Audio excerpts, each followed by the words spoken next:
Just hold tight. We are going to start very soon. We're just waiting on some people to come on in. But if you're watching us from the live, thank you guys for joining. Feel free to send in the chat about your show, where you're zooming from, and anything you think is important to share. We're glad you guys are here. Just letting you guys know, we just went live. We're still waiting. Okay. But just know that mics are out. Not cool. That I expect anything happen, but just know. No. You're like, oh no. Where's the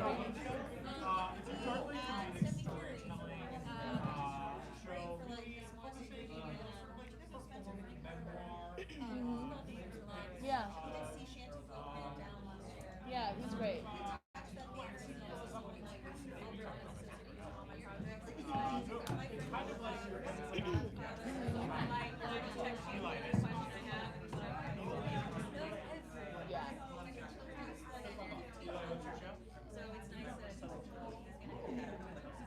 That's great.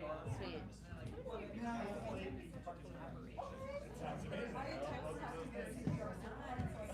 Somebody that you can trust to like read you if you, I mean, not that I want to be advocating for people to like go off script, but I think a lot of the stuff I do is like, can you?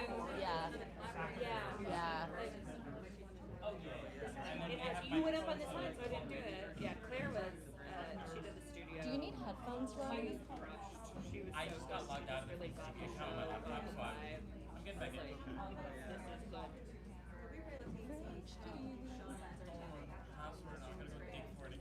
Well, maybe. Oh, yeah, actually, I don't know.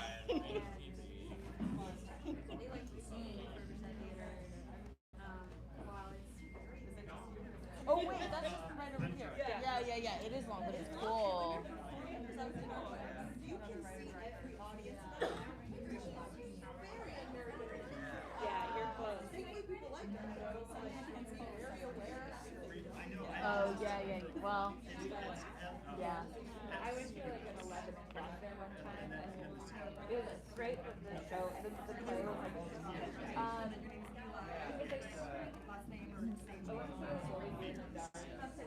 what happened to Dark? Perfect for that theater, super fun, but it was like 11 p.m. and it was in the latter half of Fringe, the latter third of Fringe, so I was like, I should do that. I'm here just got back from a bachelor party, and I was like, it's very important for me to have lip gloss right here.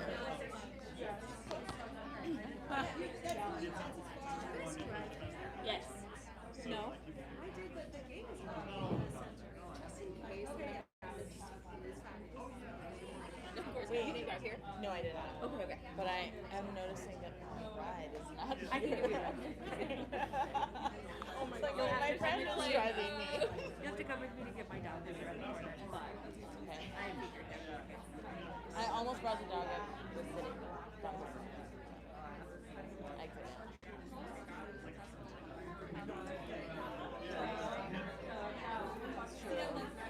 Honestly, the person that I'm dog sitting for has that status. Like, this dog is attached. Madonna? I mean, is it Madonna? Oh, you're on it too? Yeah, but she really does. Like, there's no questions asked. This dog is just like with her. And if someone has a problem, like, they could try to say something if they want, but this sweet angel dog is really melts their heart. Yeah. Do you want me to send it to you or you got it? Yeah. Do you want me to send it to you? Yeah. Okay, perfect. One second. He's a little Pomeranian. Yeah. Just kidding.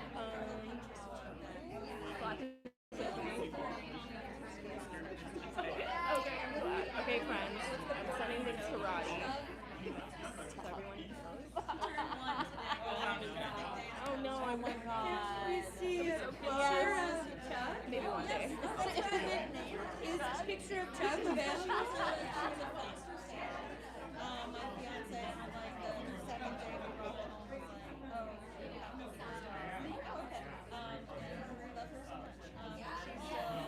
She's like 2% shy, like looks like 100%.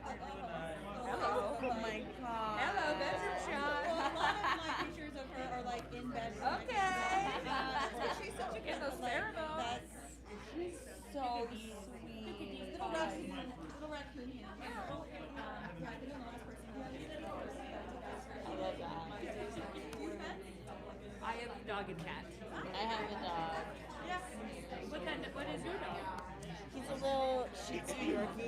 What is that called? Or not Shih Tzu Yorkie, Lhasa. They just call them Shih Tzu Lhasa Appas because they don't have the patience to be like, Lots of shit? yeah. Oh, look He's no longer with us. Oh, this is. I love this little heart. Should we pose or should it be like? Baby. We've had him for 13 years. Yeah. No, he directed my photo. And we kind of like stuff. Like I pitch him ideas and bounce. Oh. Looks super cute, guys. And then let's just say like Marion is giving a great point on marketing. It's like, yeah, Yes. and let's say Jeanette's speaking about something on free. Oh. Oh, yes. Yes. On women. We're about to start. Get ready, guys. Get ready. Yeah, we've had him for 13 years. Oh my God. Thank you, Jeanette.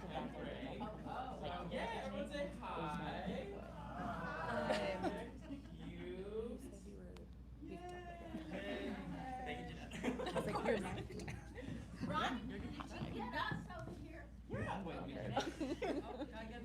Very important.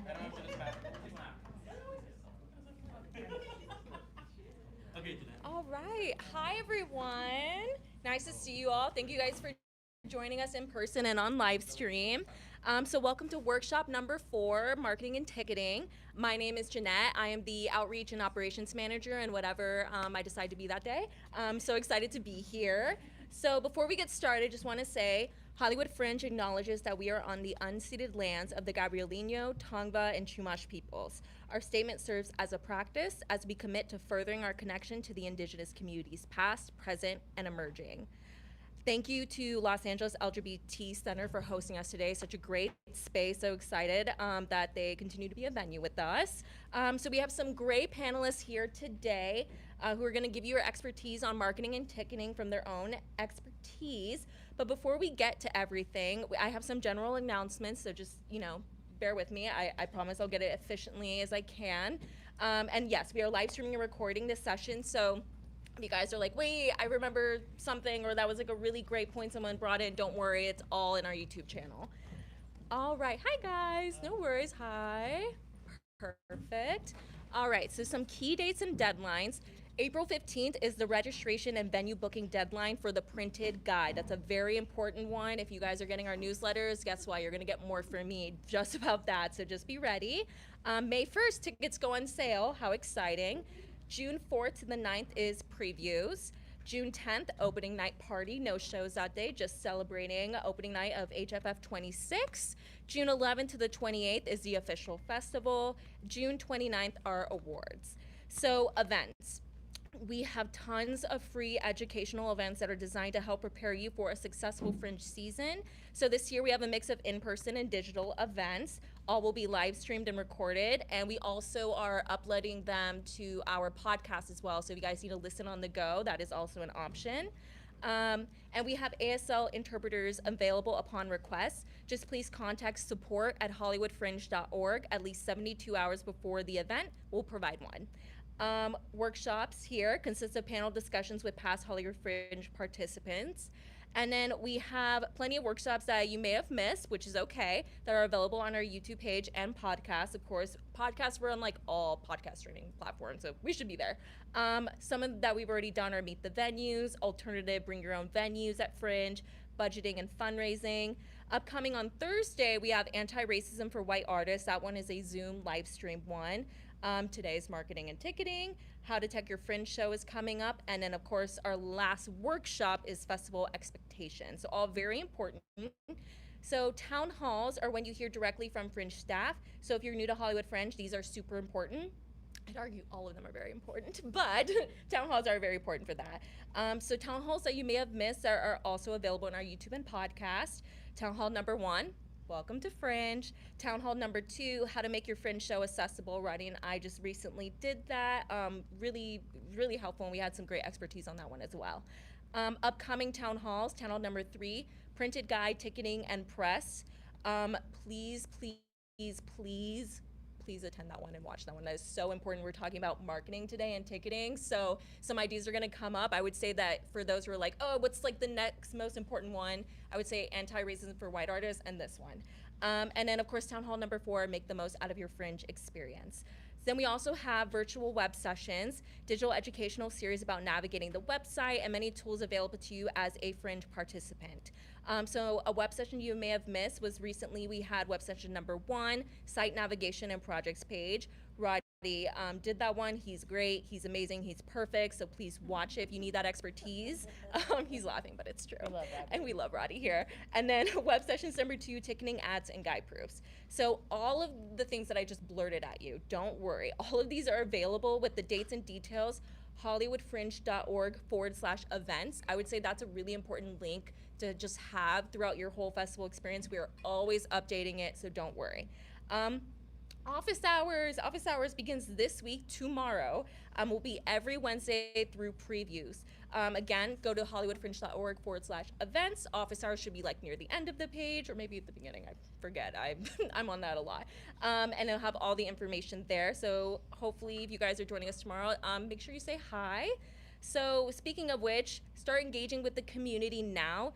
Make sure you're signed up for Fringe newsletters. If you registered as a show, you should automatically be getting those. I just sent one out today with a lot of information about workshops and marketing. On Friday, we actually created a blog post all about marketing at Hollywood Fringe. That is really, really helpful. If you guys are like, what is she talking about? If you go to hollywoodfringe.org, on the top right corner, there's a little link that says Artist News. Click that. The most recent blog post has like, I mean, it's a lot, but it's so helpful about specifically marketing at Hollywood Fringe. That's something we've had a lot of artists ask us in the past, so we decided to create for this year. And again, we're always gonna update it when we have new information. Make sure you follow us on social media, please. Instagram, Facebook, and of course YouTube. You want to subscribe, all Hollywood Fringe. When you're starting to post on social media for your show, feel free to use the hashtag HFF26 and tag us in posts. Not only is that great for your show, but it's also good in getting the community networking online. And make sure you use our official Facebook group as well. We're almost there, guys, don't worry. So again, we're always here to help. So if you guys need any support, just email support@hollywoodfringe.org with any questions. Artist Hub is your new toolbox for all things producing at the festival. So if you go to support.hollywoodfringe.org, Artist Hub should be there. Hey, book a one-to-one session with our programs director, Roddy. Again, he's perfect. We love him. The link to the schedule can also be found in the Artist Hub. Please do that. He's awesome. Okay, code of conduct. So we don't have many rules at Fringe, but we do take our code of conduct very seriously. So if you register as a project, you and your team will be held accountable for your actions as you participate in the festival, as you should in any professional environment you choose to take part in. So please read the full code of conduct at hollywoodfringe.org/conduct. Remember to share the community ethos and code of conduct with your team. Speaking of which, one recommendation, like we can't obviously like hold you to it, but once you start rehearsals with your team, we really, really highly recommend you go over it as a team, as a cast for, table read, whatever you guys do for first rehearsal, just go on, read that together. It's on our website, and then that's really good. Maybe you guys can create rules for yourself as a cast and crew, but we really recommend everyone has that knowledge. Okay, let's chat with our panelists. Yay. Okay. Yes, thank you. Thank you. Yes. Come on, let's go. That was awesome. Thank you so much. It takes one to start a motion. Okay, so let's get started with introducing our wonderful panelists. So I'll start with me. No, I'm kidding. But no, I will. So, I'm just kidding, but I'm going to. So, hi. My name is Jeanette. I use she, they pronouns. I started as a staff member in Fringe in summer 2024 as a community coordinator, but I also produced a show as a scholarship recipient back in 2022, so I'm so happy to still be here in the Fringe world. But I don't know everything, as I've been told, so our panelists are here to help with their expertise on producing at Fringe. So let's start with introductions, if you don't mind sharing. So you'll say your name, pronouns, a visual description, a little insight into your background experience and experience with Fringe. And I realized I didn't do a visual description, so I'm just gonna do an example and then we'll just pass it down. Hi, my name's Jeanette Srinivasan. I use she, they pronouns. I have short black curly hair, glasses, a green cardigan with a white top, jeans and black shoes. And I already talked about my background experience, so I won't bore you with that again. All right, take it away, Emma. Thank you. Wow. Thank you. Great job, by the way. Thank you so much. Excuse me. Hello, I'm Emma Irene Olson. My pronouns are she, they. Excuse me. And I have short brown hair. I am wearing a blue and white striped oversized men's work shirt and a little blue tank top and blue long skirt and dirty shoes. And I produced and wrote and performed in a solo show in 2023 Fringe, and then a musical in 2024 Fringe, and then I'm doing a new solo show this year. I almost said 2025. Called what? Oh, it's called Space Company. And if anyone, Space Company is not just a company, it's a family. And if anyone's interested in learning more, I do have business cards with me. Slay. That was awesome. Thank you. I don't know why I'm gonna break this. I know. My name is Elena Martinez. She, her. I have very clearly dyed reddish hair with bad roots, and it's tied back in a claw clip. I'm wearing glasses. I'm wearing checkerboard overalls with a green shirt and dirty tennis shoes. Mention the earrings. Oh, and I have earrings that are little cats that look like they're jumping through my ears. Which hopefully they're all, sometimes their bodies flip. Last year I produced funeral show, produced and devised funeral show, woohoo! And had a fabulous time. And this year I am back with a new show called Goody. That's me. Yeah, here you go. Okay. Yeah. Hi, everyone. My name is Mary Bonnie, she, her. I have blonde curly hair, black shirt, jean top, chambray over thing, whatever. Thank you, and a coral skirt. I come from a film and TV production background, but I'm obsessed with the Fringe Festival because it's such a great opportunity to put up new work in a gatekeeping industry. So congrats to all of you for embracing that opportunity. I have mainly produced musicals. I just want to do musicals for the rest of my life. That's what I've decided in this world we're living in now. So 2 years ago, I produced the jukebox musical Les Millenniables. Last year, I wrote and produced. It was a very fun show. Last year, I wrote, produced, and was one of the actors in One Up the Musical. And then this year, I'm producing a staged musical reading called Dust Bunnies. Yay. Hello, I am Annika Hoseth, she, her pronouns. I have a medium-length brown hair, blue shirt, jean jacket, gray pants, and tan ankle boots. I did my first Fringe show last year, which was very exciting. It was a musical called Kittens. That is my thing. I write musicals. I've written like 4 musicals now. And I am back at the Fringe again this year with the unofficial Meet the Robinsons musical parody, if you guys know that Disney movie. Perfect. Thank y'all so much. Also, I thought Annika said great pants, and I was like, okay, great pants, but you said gray. My bad. I was ready to support you with that one. Great gray pants. All right, so we're gonna start with ticketing. So we're gonna get into all the logistics on how to ticketing and comps on our Monday, April 13th, 7 to 9 web session. And April 12th, oh, maybe I should switch it. Town Hall, 2 to 4. But we wanna touch on it generally here to kind of get those gears going. So this is a rule that we have at Fringe. When selling tickets, 50% of your tickets must be sold through the Hollywood Fringe site. So half of your house size must be available on our site to be sold. But you can use third-party platforms for the other half if you prefer to do that. I will say most shows sell 100% of tickets on Fringe, but no, that is an option if that's something you want to do. 100% of your ticket sales on the Hollywood Fringe site goes back to you as an artist. So some third-party platforms may take a cut of your tickets, so it's just something to be aware of when All right. When exploring those options, that was awesome. You can also sell all of your tickets on the Fringe site. Again, if any tickets you sell on the Fringe site go directly to you as an artist, know you have options if that's something you want to look into. All right. I still have a little bit more blur before I ask a question, so I kind of was like teasing y'all with that one. Okay, they're ready to go. Okay, we're gonna talk about average ticket prices and what you recommend setting ticket prices at. So as I continue these blurs, maybe you guys can think about what your process was for that. Average ticket on sale price at Fringe is $15. That's an average. And average price sold is like $10.32. So that's after comps and discounts being included. It depends on your cast size. So how do you set your ticket prices and what do you recommend selling ticket prices at? And I will say we are encouraging our participants to raise their prices on the general admission ticket side and continue to use discount codes for people seeing like 5+ show. That's all of your discretion, but these are just something we recommend.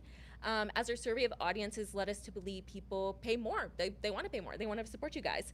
And you know, times are tough. So, you know, just be realistic with your ticket prices. So for solo shows, we recommend setting your price between $12 to $18, ensembles between $12 to $25, again, depending on size and scale of your production.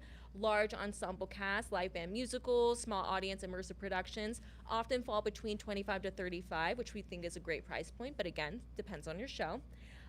So yeah, let's talk about that. So how did you guys figure out your average ticket prices? How did that work for y'all?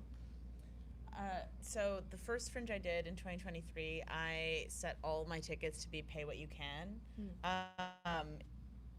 Largely because it was my first time putting up a show of any kind, so I was just like, oh, whatever you want. Please see me. Yeah, just come, please. And so that was actually helpful because then I was able to see like what was that average price. And then I also look at not just within Fringe, but also just like in the area, what other shows are happening that are maybe similar to what you're doing. That might be easier as a solo performer because there's a lot of solo stuff happening all the time. But yeah, I think that was kind of the mix. So the first year was pay what you can. The second year I did $12, and I think my like out the door was maybe $9 with comps and discounts. And then this year I'm planning to do 15, maybe 18. We'll see. We'll see.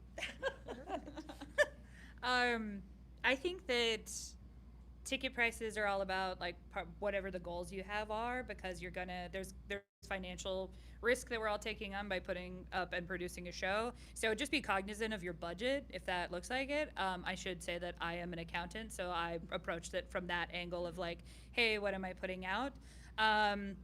I also just want to say this isn't about pricing necessarily, but like having your ticket sales be through the website is so good. You can do comp codes through there. You can do discount codes through there. It also gets people to go and know the website for your show early on because you will want them to do reviews. I know that's not what we're talking about here, but like get them familiar with where your landing page is so that they can go back and give you a review for your show. I went with 15. I think I ended up being around 9 or 10 out the door. I also though was like, you know, if I had room at the end of the day and people wanted to come and pop into my show, I would have like a Venmo outside and I'd be like, you can pay me, but I just want you in there. Like my show was highly immersive. I needed a lot of audience participation. So getting people in the seats was really important for me. But yeah, I think I ended up at 10 and I gave away comps very, very freely. I was happy for the funds, but if somebody really wanted to come be a part of it and couldn't, I was really happy to honor that. That's excellent advice. Same. I was say, like, just know the goal of your show, and that'll help you figure out what to charge for tickets. My goal was just like get butts in the seats. I was very lucky that I was able to put away enough money that I knew I was going to spend a certain amount. And audiences, I mean, shows are better when you have a lot of people.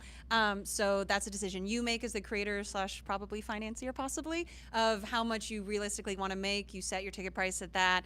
And then if you're someone who wants to give away comps, which I will say, do it. The comp swap that you'll do with other artists is so essential. It's part of the Fringe experience. You don't want to, hopefully prohibit anyone from seeing your show because of cost. We're all doing this because we love art. So I think we set it at 12, which is crazy because we are a 9-person, 90-minute show, musical. And everyone's like, you're charging too little. I'm like, you tell your friends. Have them come.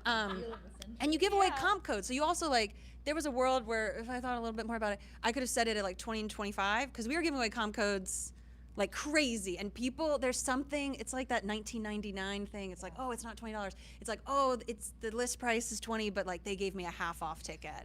And people love that. They're like, oh, a comp. So work that all into, but everything, Jeanette, the prices you gave, like that's very helpful. That's amazing. Do those. Yeah, last year I also heard that the average price was $15, and I thought that was code for your show should cost $15.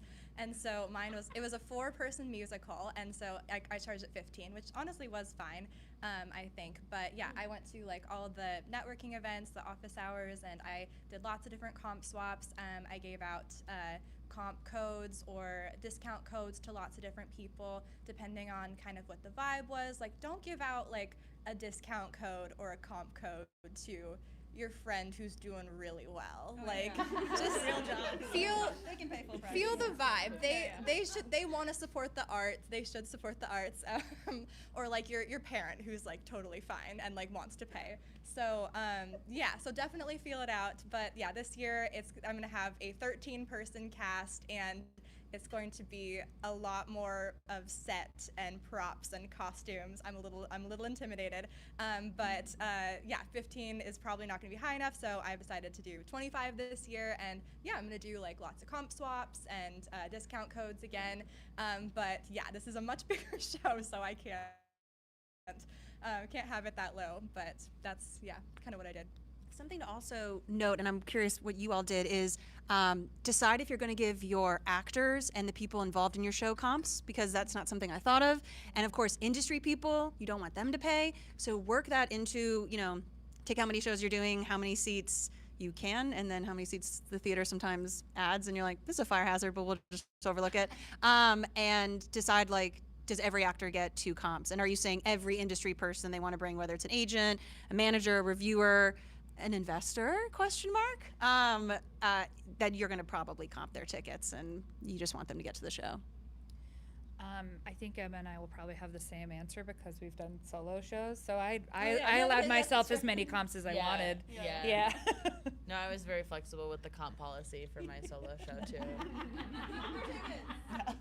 Comp your tickets. Comp swap is gold. It really is. Yeah. Well, thank you, y'all. That was really helpful. And actually, Mary, you bring up a good point that I'm actually going to kind of check into their next question. Come on, y'all. Let's go. Okay. So let's talk about audience size. So think about, as I continue to talk over here, how you set expectations when it comes to audience size at Fringe. How do you define and set realistic audience goals when picking a venue and budgeting for your show? Now, one recommendation that we have at Fringe is that you're budgeting with a sell-through rate in your mind of 40. Hi. Sorry. No worries. Oh my God, hi. Sorry, that was like the best thing that's ever happened. Oh my God, that was so cute. No, sorry y'all. It's live streamers. We have a gorgeous little doggy here. It was very important for me to say something. Okay, so let me start all over for that one. I'm realizing. Okay, typically at Fringe, we recommend a 40 to 60% sell-through rate in budgeting. So you're not, in a pickle when you don't sell those tickets, but you want to market. Imagine you're going to sell 100% of those tickets, right? So about even like having like seats available, like let me make something up. So let's say you have 60 seats in your venue. Maybe make only, this is just a recommendation, think about it for your show. Maybe only make like 55 or 50 tickets available on the site. So you have 10. So if you do sell out those 50 tickets out of 60, and then you get a message from someone in industry or family, or one of your actors is like, wait, like my mom needs to come on this day, can we switch it? You have those ready to go. And then you can always, open them up whenever online. You can always add them back in. You can, like, if you want to sell at the door, just make sure you keep track of like how many seats, so you don't oversell your show. But that's a very good point to think about that too, like comms, what that means. But yeah, do you guys have any tips about audience size, budgeting? Oh, your introductions are so thorough. Helpful. Did someone have something that they wanted to say right away? Great, let's go. I think, and I'm sure we'll talk about it with marketing, looking at how many people are in your show, a one-person show versus a 9 or 13-person show is inherently going to pull more of a crowd because your core audience are people that know you and know your cast. Like your cast friends are gonna come. Hopefully they're coming because you're doing an amazing show they want to see. But the reality is like we go see our friends' shows, and that's a big reason why we're artists and we live in LA and all these things. So thinking about the number of people in your show and then the number of people on your team, your stage manager, associate producers. I know a lot of people will bring on associate producers primarily to help market and get the word out more and run your social media, which is a full-time job I learned last year in a lot of ways, and very Gen Z oriented. So just thinking of the number of people in your immediate team and, you know, a musical big ensemble show is probably going to pull in a little bit of a bigger audience than say a solo show where it's you promoting your show. So maybe you all can speak to that part of it. For budget, don't be afraid to budget. I am such a huge proponent of budgeting in my life as well as like for anything that you're doing. Yes, like, but just like, don't be afraid to look at the numbers truthfully and like to understand what you're doing, what your rent is going to cost, when you're going to make that. Like, take care of the administrative work outside of your creative work up front so that you just get to be a part of it. Once Fringe is underway, you're watching so many shows, you're doing shows, you're being around people, you're exhausted. Yeah. So like, you don't want to have to worry about that. You want to know what numbers you need to hit so that at the end of the day, you're going to be able to have food and pay rent and do all of that kind of stuff.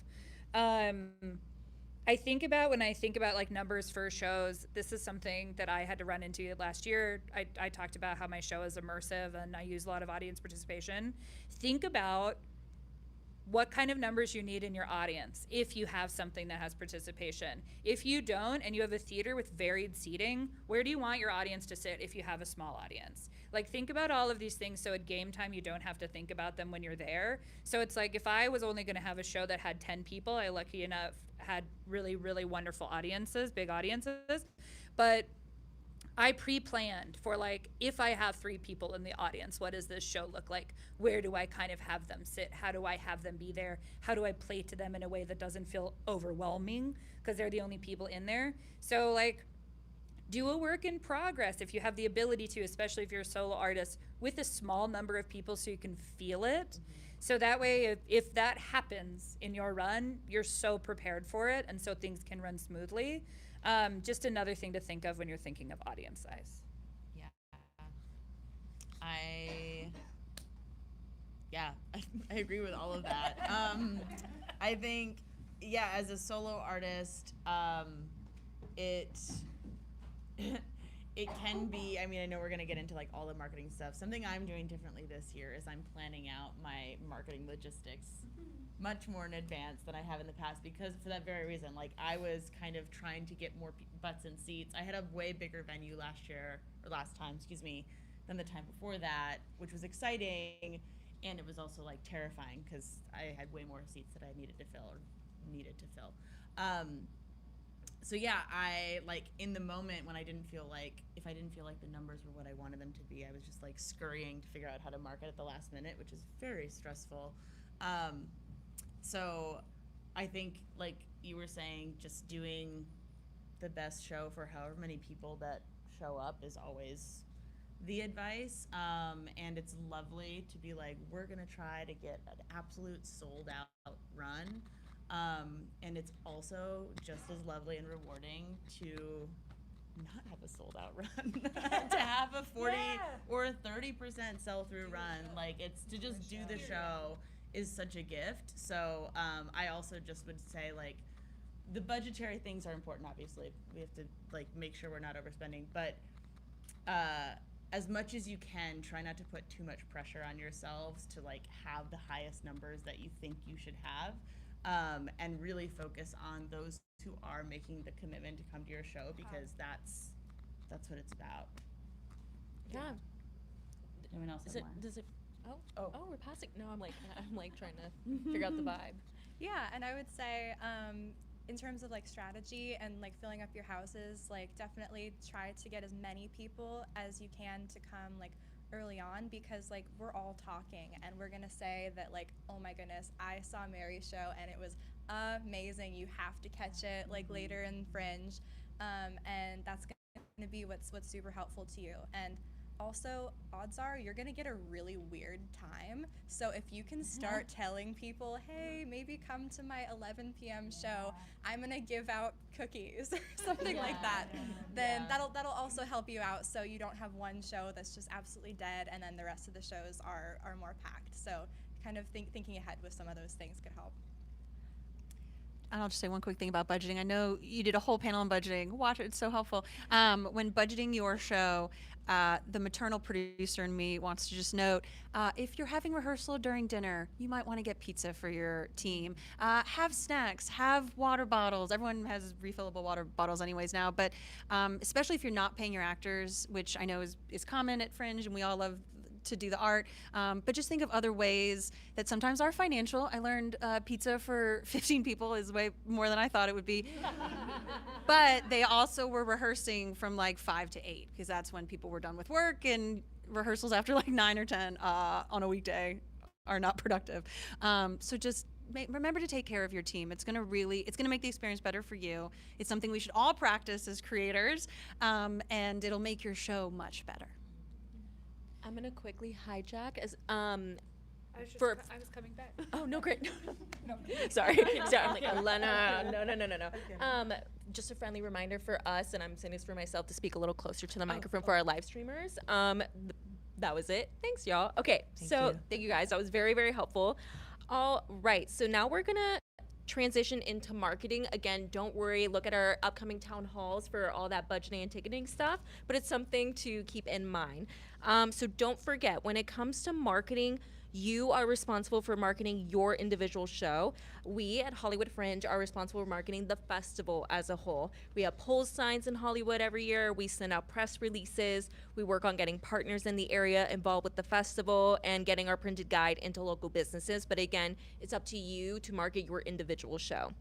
So speaking of the guide, the printed guide is 100 pages of how to Fringe for audience members. Every show that registers by April 15th will have a text listing in the printed guide, as well as inclusion in the daily schedule, which is included with your registration. And we distribute the guide all around Hollywood coffee shop, bars, our venues, all that fun stuff. You can also purchase an ad in the printed guide. Buying an ad is the only way you will have a visual imagery in the guide. So again, as part of your registration, you have that text listing, but if you want your image of your show, you're gonna have to purchase that for the guide. It's a good way to show off your branding. Guide ads start at $125 for registered participants. We don't make money off of this. This is solely to help promote your shows. The guide pays for itself, essentially. Let's see.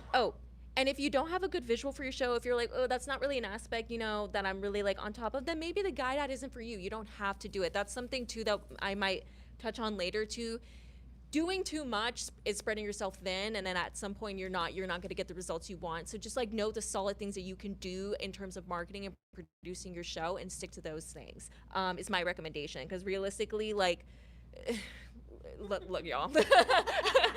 I'm remembering when I did my show, and I'm looking back and I was like, oh, if only younger Jeanette would have known this. Like, I wanted to do all these things and all these events, and I had like a team of like 3 people, and I was doing like most of the work because I was still in college. And if I just focus on like 3 main like networking and social media stuff, I think I would have had an easier experience with marketing. Again, just be realistic with your time and energy and money. Just think about that. So let's see. Do you want to have an inside cover or centerfold in the guide as your ad space? We run a premium auction only for those who have already purchased a guide ad. Starting in late April, you'll hear all of that in newsletters coming up. And so if you purchase an ad, you will automatically get an email on how to enter. We have all sorts of templates and information on our website, hollywoodfringe.org/ads, and you can purchase an ad, hollywoodfringe.org/market. We also include Canva templates, which is a completely free design software we recommend you use for your marketing materials. You can make postcards, social media posts, and more. And make sure you register for the festival before purchasing ads. You get a participant discount for 50% off the listed guide prices. And then digital ads on our website can be purchased at any time. And then friendly reminder, we have a blog post. Our most recent one is all about marketing at Hollywood Fringe. It has all that information there as well. All right, we have a lot of discounts that I'm going to get into real quick. So discounts for graphic designers. We have a tons of graphic artists with special discounts. Go to our artist hub on Hollywood Fringe for all that info. We have printing discounts from 2 amazing local print shops, Minuteman Hollywood and Arnold the Printer. If you want to get the word out about your show through a special media package, you can contact NoHo Arts District. This is all in our artist hub again. And there's also special Fringe event and marketing opportunities through the LA Female Playwrights Initiative, and so much more. So again, make sure you register and book your venue by April 15th to be included in the printed guide. So that means you booked a venue and they've made a deal on the Hollywood Fringe website and you have approved that deal and you've paid your registration fee to be a part of the festival. April 20th is the last day to purchase and upload your guide ads. And then it's also the last day to make edits to your guide listing, which means double check your runtime, performance day, time, short description, title. So again, even if you're not purchasing a guide ad, please, pretty please make sure you double check your listing, your text listing, because if there's a typo, if there's an extra punctuation, we're just gonna assume it's artistic choice because we don't know. So just make sure you check because once it's printed in our hundreds of guides, that's where it goes. So again, if you keep up with our newsletters, we're just gonna be friendly reminding you all of that information. All right, back to our panelists. Okay, marketing budget. So how do you factor marketing into your budget? Is it a large or small amount in your overall budget? What's the approximate percentage of your budget you spend on marketing? Just anything you've thought of, even if you didn't think about it too much until the middle of the festival. You can be honest. Yeah. I'm gonna be so honest. Go off. I have not thought about the specificities of those questions until this moment. So it's never too late. I'm actually gonna hand it over because I know you have an answer for this. Last year I spent more because I got a PR person. And I did a PR deal, which was that was really incredible. I'm not doing that this year. So my marketing budget is paying for print and more time. So it's like a time budget thing for me now, which as somebody with ADD is not my strong suit, but I'm going to try to make it work. Oh my gosh, come to me. He wants, So I think it depends on what kind of marketing you're looking at doing. I think that we'll all probably have posters and postcards, whatever your postcards can be. Like Emma has cards right now for today. So make sure you factor in print. You're gonna want those materials. And then it's sky's the limit. So it's whatever you wanna do with your budget. I'm a pared down budget. Because that's what I can afford, and then that's also what I want to do. But if you want to get a PR person, you can look into that. That would get Press-to-Come, which is not the same as marketing, but similar. If you want to hire somebody to do your social media, if you want to hire a producer, if you want to do all of these things, that's your budget. I think you would know way more about that.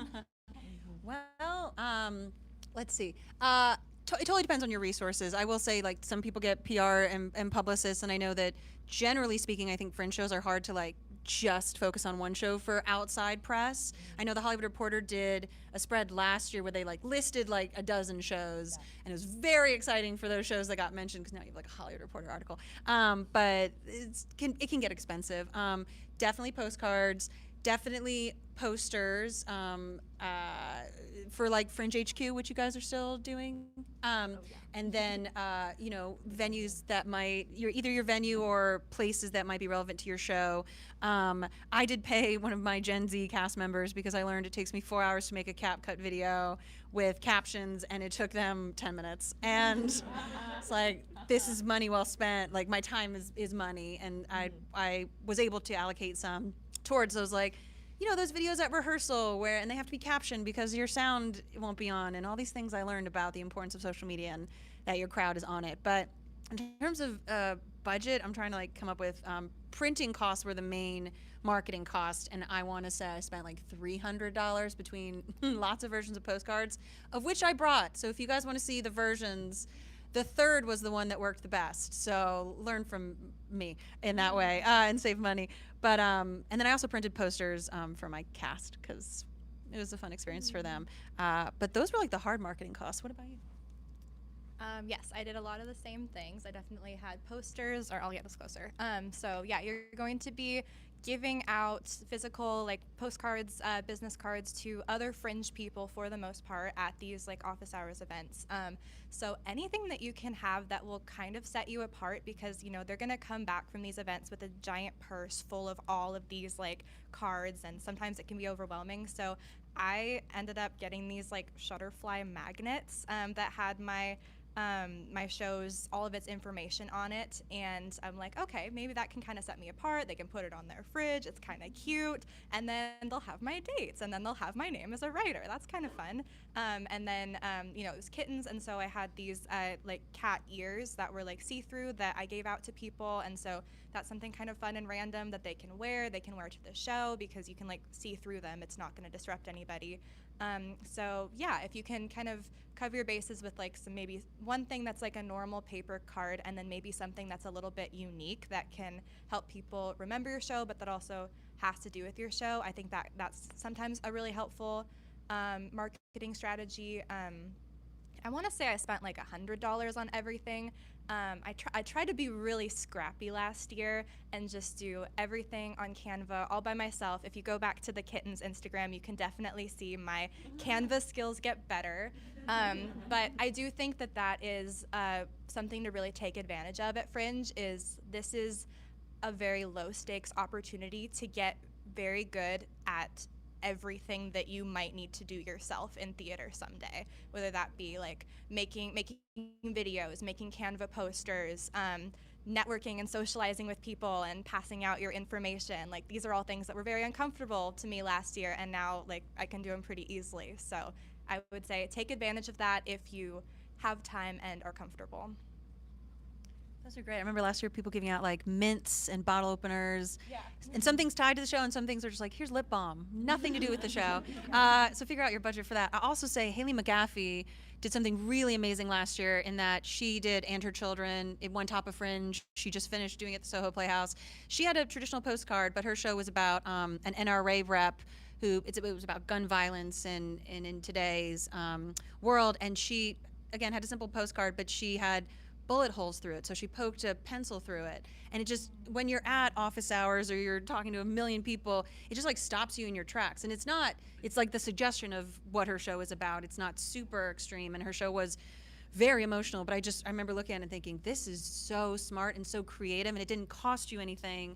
You just found a really cool way to market your show. So really, as artists, stretch yourself and be creative in that way, because I still look at it and I'm like, this was so smart. Like, and it was an incredible show. Yeah, I did, for a funeral show, I did like little packets of tissue to like come cry, but at a comedy show. Back to like, you're gonna learn everything that you need to do to produce a show. The most cost-effective thing that you can do for your marketing is really figure out how to describe your show in 1 or 2 sentences. So it's like, you're going to meet all of these people. You're going to come away with postcards. Carry the postcards not only to office hours, but everywhere. Talk to the guy at Jersey Mike's. Talk to your barista. Talk to whoever. I lived with those postcards on me for the entire like April, May, and June. But yeah, like the biggest, most cost-effective thing that you can have is just be excited about the show that you are doing, excited enough that you want to tell everybody about it. You're producing a show, you're having the opportunity to share your art and who you are. Like, people will feel that. And you'll feel that at office hours. It'll be like a wave. Like, so everybody will just be like, I don't know, I got this new thing going on. And you're like, great. The people who would tell me about their shows and be like, I have this thing. It's like, I don't know if I'm going to remember your conversation, but if you're excited to tell me what you're going to do, I'm going to remember that. I'm going to remember the piece of paper that you gave me, your postcard. So if you can get it out in the time of that you ordered a drink from the bartender and you get the drink and you can describe your show in an exciting way, like, spend time on that, because that is so important and is so, so useful. Like, you want to be able to answer that question to 1 billion people so that they come to your show. So like, that's $0. true. That's really good advice. Everyone gave really good stuff. I did think of one other thing. Thank you. I thought of because you were talking about social media, and social media is a helpful tool. And my other piece of advice is do not let it be the end all be all with how you think people are aware of the show or how many people you think are going to come. I promise you those numbers do not correlate one way or the other. What does correlate is word of mouth, comp swaps, inviting people directly. It can feel like social media makes it so easy to feel like we've announced it to everyone that we know in our life because we posted it on this bulletin board that they all have access to. But as you know, we don't all see everything that our friends post. And the reality is when someone reaches out to me directly and is like, hey, I'm doing this show, I'd really love it if you came, that means so much. And I'm never like, what? No. I'm always like, yeah, I would love to. So sometimes I get in my head and I'm like, they don't care. They don't want to see it. Yeah. Yes, they do. And yes, they do. So invite people, text people, tell people in person, email people. Email lists are great. And the other reason to do stuff on the Hollywood Fringe website for ticketing is it collects everyone's emails. You can communicate with them, not just during Fringe, but you get to have those email addresses afterwards too, so you can build a nice little email newsletter for yourself and let folks know what you're up to. And the other thing I'll say with social media, and maybe this is a hot take, I don't think so, don't give it your money. Do not give it your money. I promise it will be money poorly spent. It's like throwing it in the garbage. If you want to spend money on digital ads, do it on the Hollywood Fringe website. Don't do it on Facebook or Instagram. Don't do it. Don't. It's a trick. Genuinely. Thank you for listening. It's very important to me. That was y'all are amazing. Y'all really I'm looking here and I'm like, oh, we jumped all these questions. That was so incredible. It's like you guys were reading this. That is a great tip. I will say too, because I've already gotten some questions about this. We have our first office hours tomorrow. A lot of those postcards get passed around then. Some people are like, oh my gosh, I don't have my postcard. I'm gonna make. It's okay. It's okay.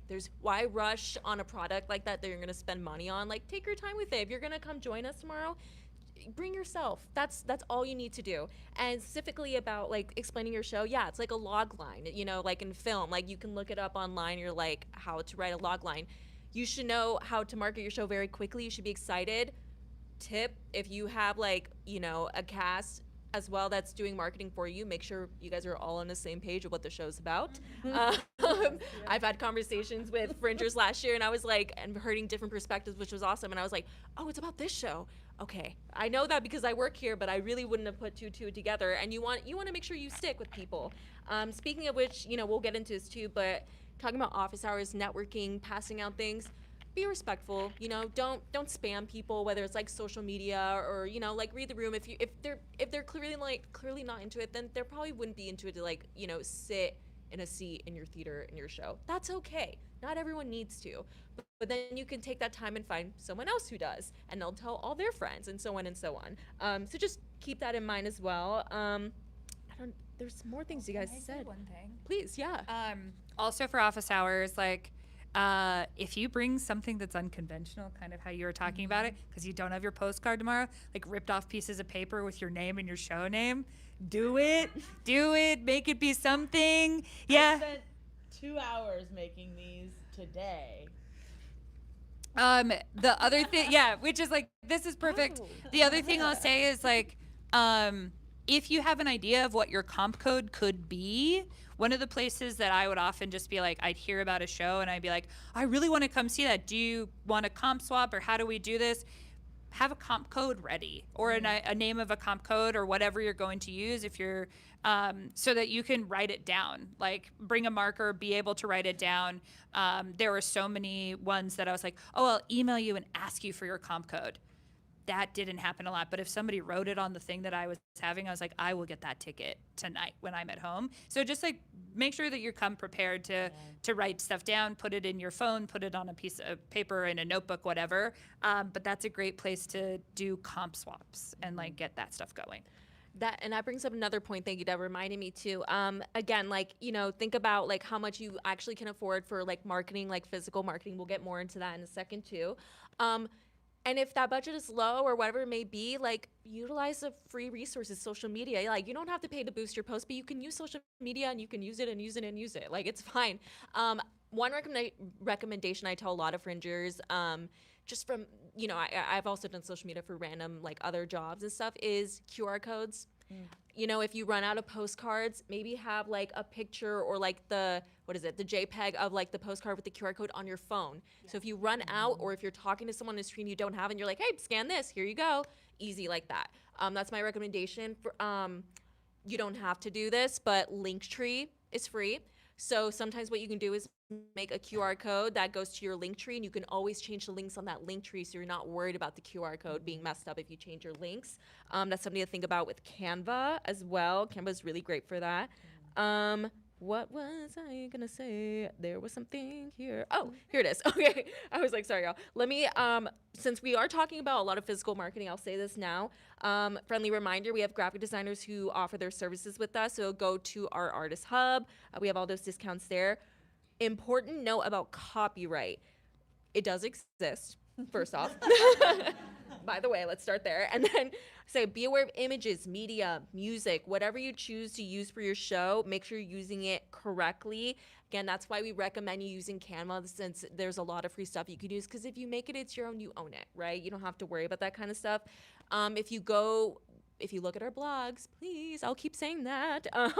We have like a whole blog post from last year that we talk about copyright as well.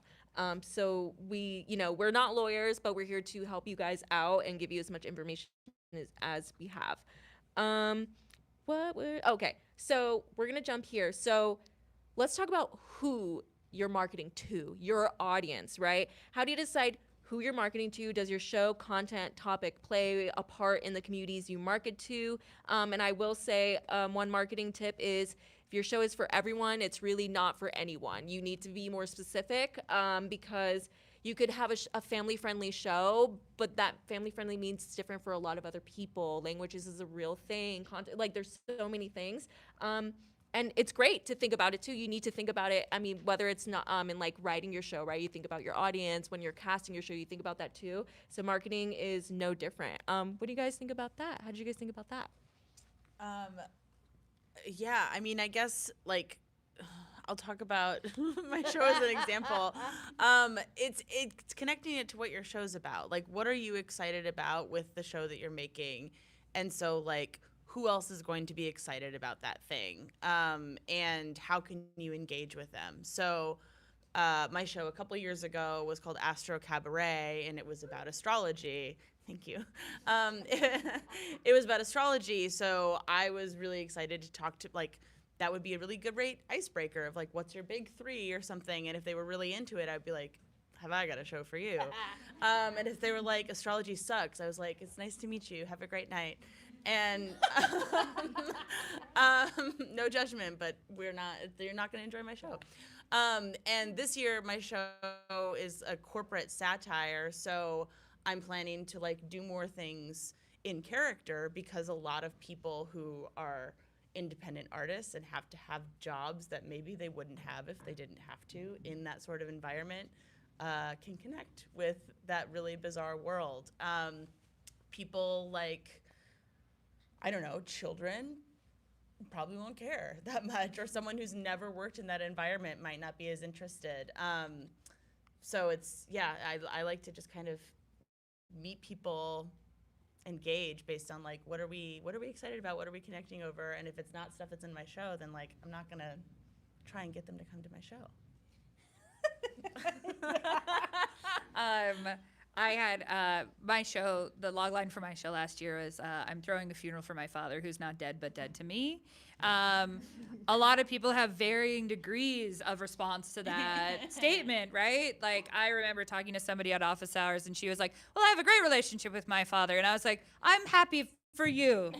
But it's like, and so then you get into the place of like, but what about the heartfelt idea of like, what does it mean to grieve somebody who's still alive that you would still see? What does that look? It's, we're talking about that, and how vulnerable do I want to be when I'm marketing and talking to somebody?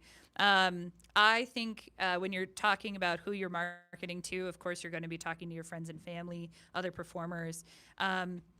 This is really a chance to just like fall in love with this thing that you're getting to do. I'm sorry to be a broken record on that, but like, think about how many things you've done in your life maybe where you haven't proudly just been like, I'm doing this. And then when you think like, who do I want to talk to about things that I'm excited about? That's your audience. Like think about all of those people, go to them. It could be somebody that you just see walking your dog, but like, think about that. I do think like, if it is like maybe not for children, don't go for that. Also, be really aware of the tags that you use on the Fringe website. I put that mine was family because I was like, it's about family. And let's just say the show climaxes in a climax. And I got a press review that was like, we thought we were here for a family-friendly show. So just be really clear about who is the intended audience here. Thank you what for are saying the that. That's very appropriate important. tags. Yes. Because I felt very bad. That was reviewed. She was like, not bad, but not what I wanted. Wow. So much great info. You're hitting it on the head of like, you should be really excited about your show and be excited to talk about it. Office hours is such a great way to workshop your log line. I know our log line from mid-April to end of May changed based on how people reacted. And when I set out to do One Up the Musical, I was like, I'm writing a show I want to see. Like if I'm investing money and seeing if we can do this, this is the show I want to see. So inherently, I was really excited to talk about it. It was an 80s musical about a video game programmer. So like 80s and video game, I watched people like light up and I was like, okay, that's what we'll focus on. Our cast was also half musical improvisers. I have done musical improv at UCB, which if you're into musical writing, wow, it teaches you so much. But we would go to, they have a musical improv night every Wednesday now, and we would go down the line and hand out postcards, and the postcards we would hand out there would have the cast photos, and they would say, oh my God, I know these people. And we would also go to like barcades, which are very cool and hip now, and ask if we could put up our flyer and put a promo code on that flyer so I could track, oh, these are the people that saw it at like 86 or Player One or those kinds of places. We wanted to be a family-friendly show, and we're like, oh, we'll get kids to come. We had 8 shows, and each show had 80 people, and not a single child came. So we were like, why did we make this? We could have added so many like fun adult jokes, but we're like, no, we'll make it family-friendly.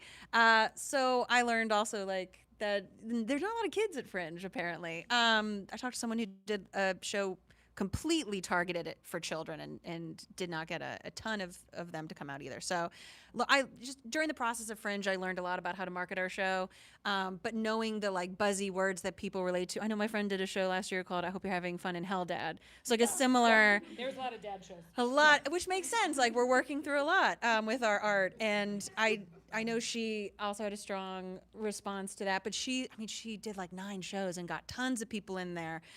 So this is such a great opportunity for you as an artist, and especially in the future if you're producing, as someone who's constantly trying to raise money for movies, is like, do you know the movie or the show that you're doing? And do you know how to pitch it? Because that is such a strength in this artistic world of us making our own projects.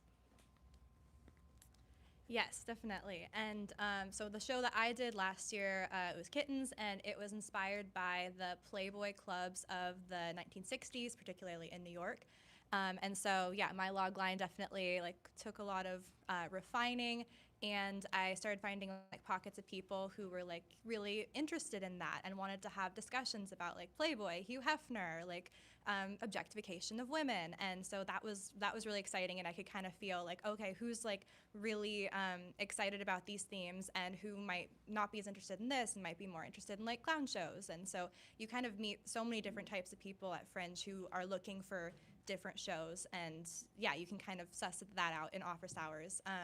I did a lot of work with LAFPI, Los Angeles Female Playwrights Initiative, last year. They have like, I want to call it like micro reads, I think is what they're called, where they will read like I think just like 1 or 2 pages of your script with a bunch of actors on Zoom. And so that was really fun, and it got people interested in my show. There's a lot of opportunities to showcase your work and give people a little bit of a snippet and see if they're interested, see like what kind of audiences might gravitate towards you. I like signed up for every single cabaret that I found out about.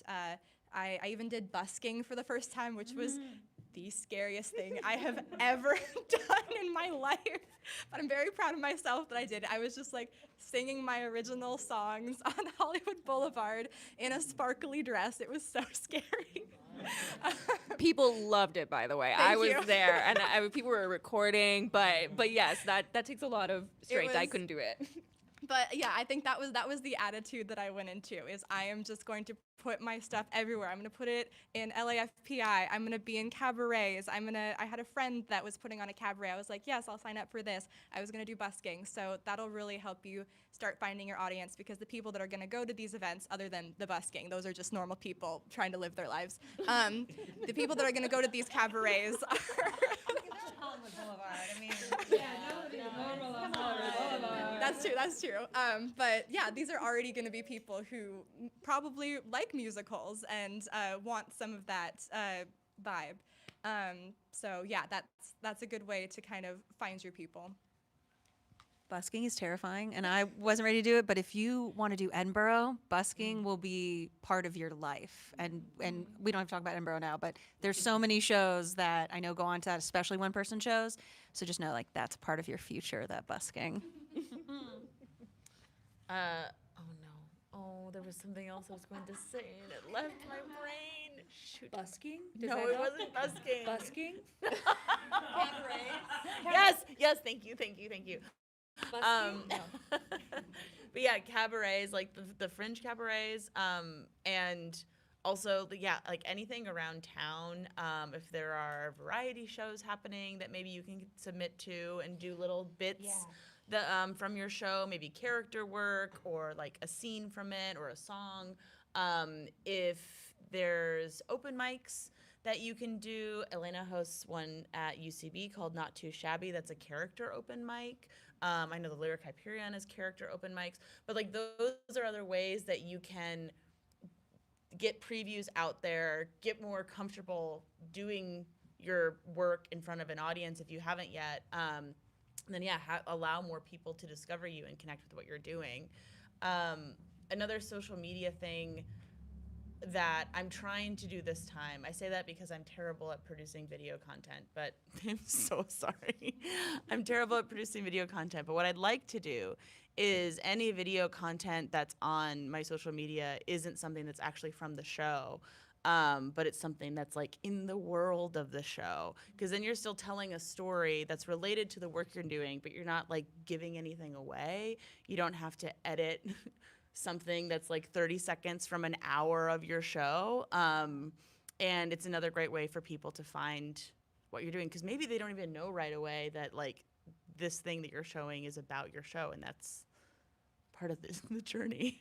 Yeah, Molly Sharp, who last year was a marketing machine, like 9 shows, packed shows.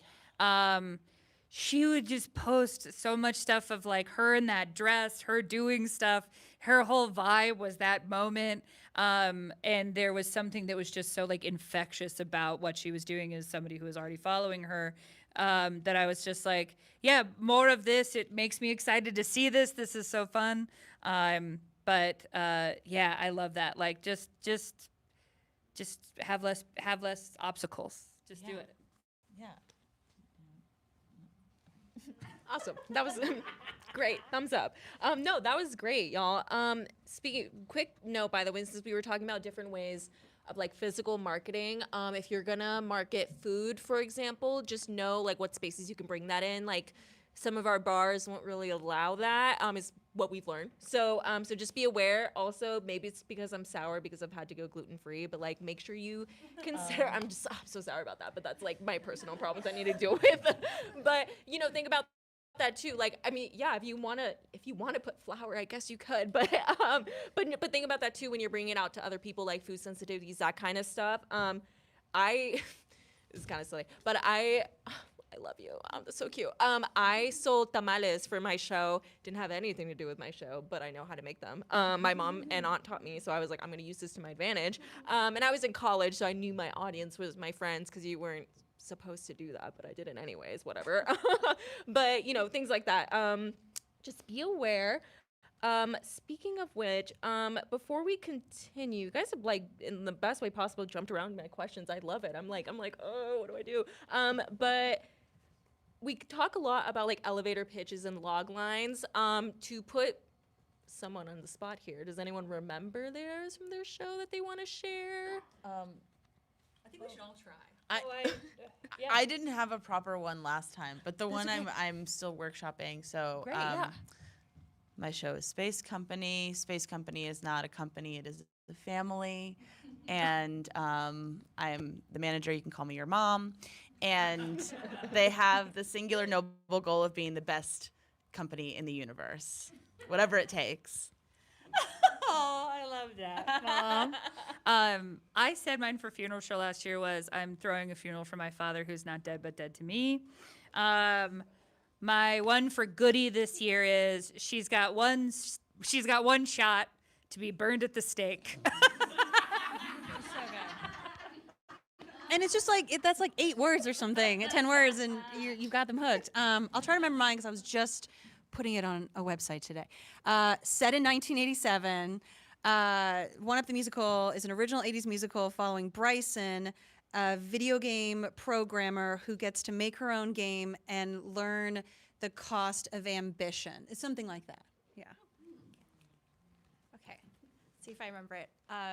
Inspired by Gloria Steinem's article, I Was a Playboy Bunny, for young cocktail waitresses, toe the line between objectification and empowerment. Okay.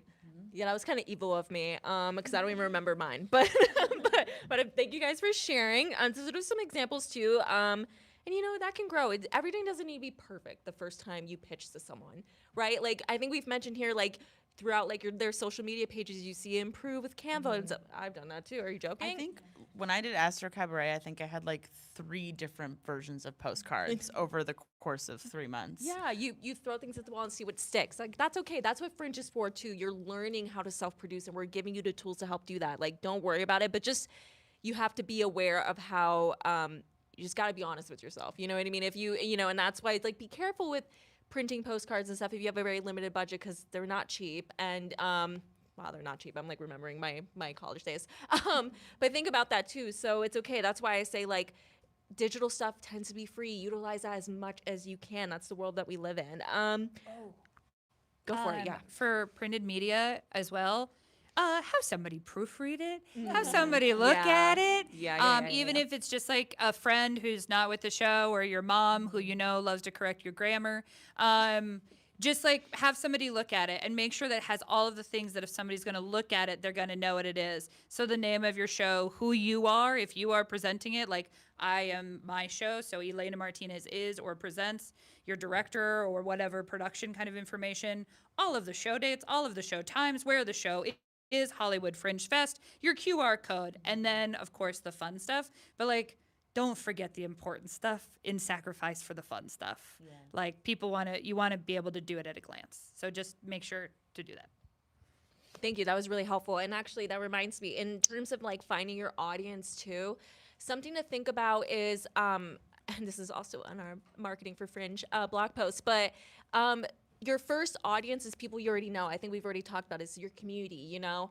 If you've taken classes in the past, you still have those emails, send them an email. If you go to church, that could be another great community as well. People who support you, your friends, your family. All of those people are really important. And then I'm gonna try to make something up. But you know, this is gonna be separate from Fringe, but this is just something I personally feel as someone who makes theater. You know, there have been productions everywhere, all over the country, that makes shows for, let's say, you know, I'm Mexican, so that makes it for like Latina people. but they don't market to those communities. They just say, here you go, here's a Latin show. And then it's like, there's no outreach to those communities to let them know like the show's happening, right? So if you're gonna, make a show that's catered towards that, if there's a community that you're a part of, feel free to let the community know. You'd be surprised. You would be surprised how many people would be so happy to come to your show if you just let them know. That's just one recommendation, or just something to think about as well. I will, and Superman, I did a fellowship a few years ago, and I still have those people's emails, and you bet I send them emails all the time. I'm like, and it was a film fellowship too, and I was like, hey, if you guys want to look at theater, and like, that's fine, but at least, it also gives them the incentive to send things to me, and we keep in touch. Like, it's really important to just, at the end of the day, even if we don't go to each other's stuff because we're people, you still have community, and you really, really need that. And Fringe, you can build that community as well. But how you approach people and your demeanor, people will always remember, So just think about that too. Yeah, let me see. I'm gonna do a little interlude.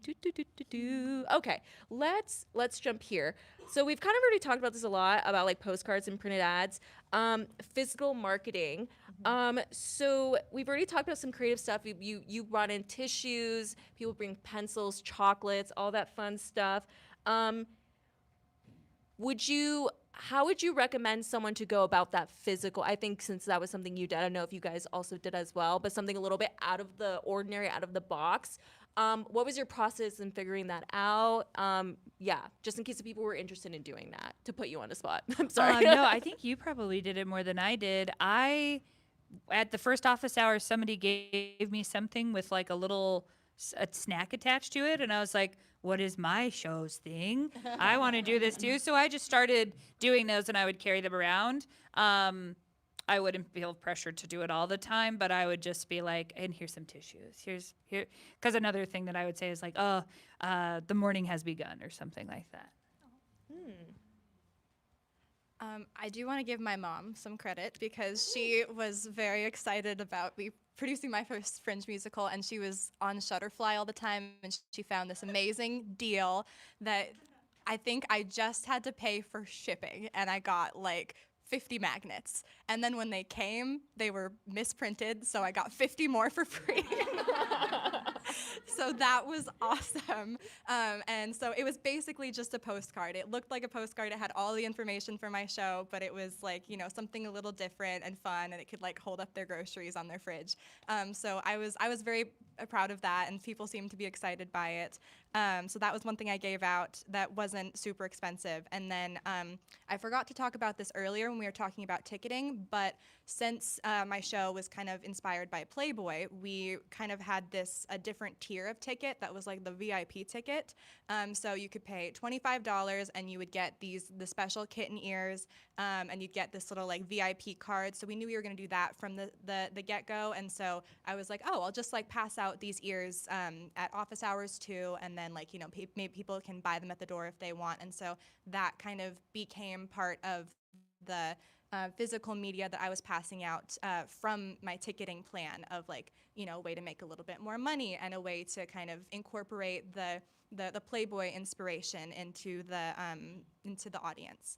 So those were my main two like unconventional things to pass out.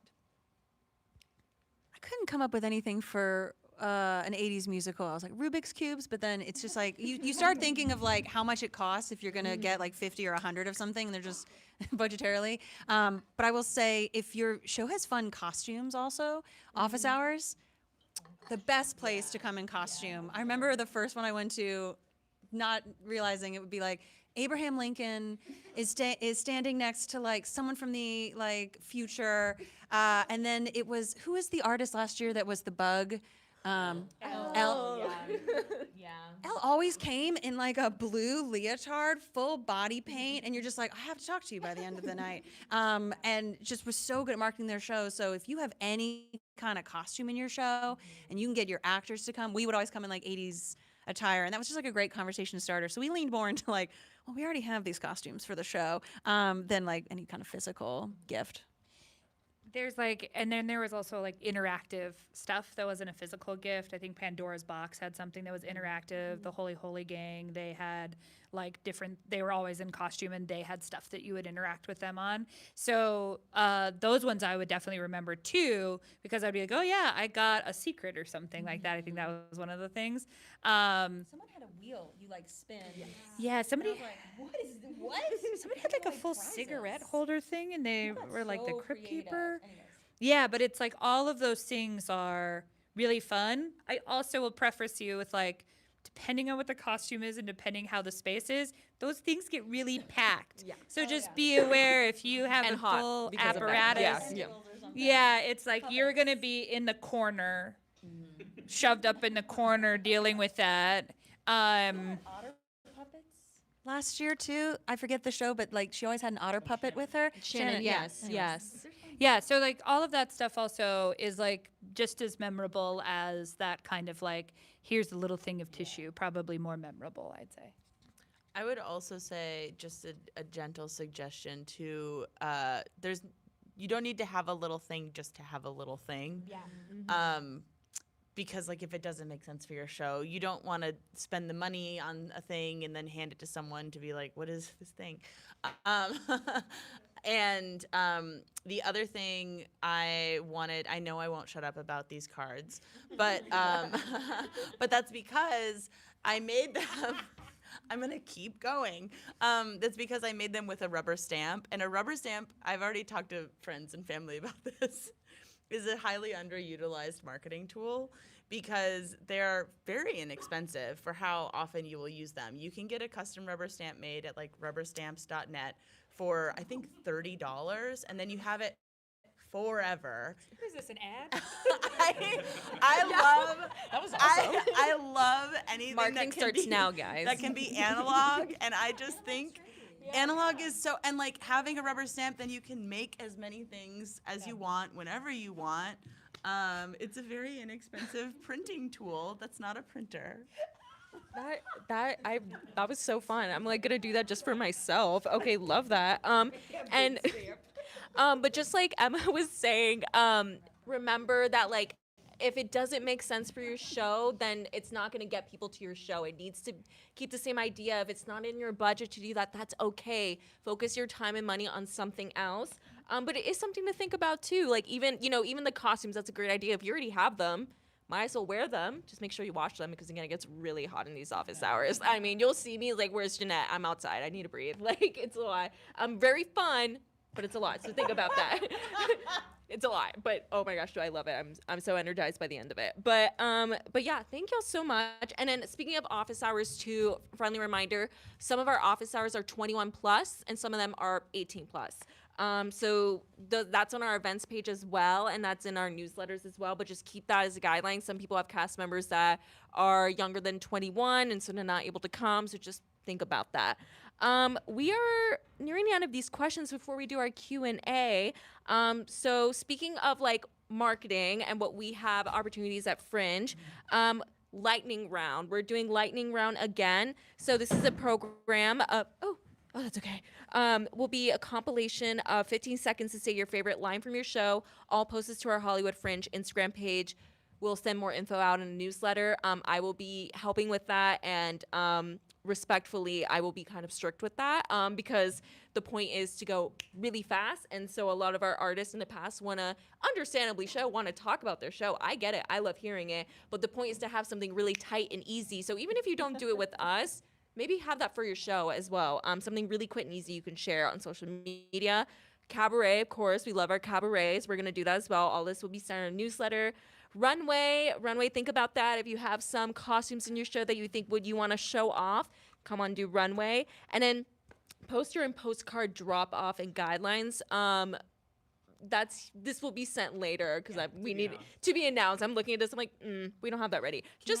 Yeah, go. I'm so sorry. I remembered something about the printed guide. Please, yeah. I'm really pulling back from a minute. No, let's do it. Let's do it. If you want to do a printed ad in the printed guide, which I do, if you have the budget, I do recommend because you know that eyes interested in Hollywood Fringe are going to see it. If there's another show, like maybe your friend is doing or that's similar to your show, go in on it together. Because it's going to be, if you buy a half page, it's cheaper than if you each bought a quarter page.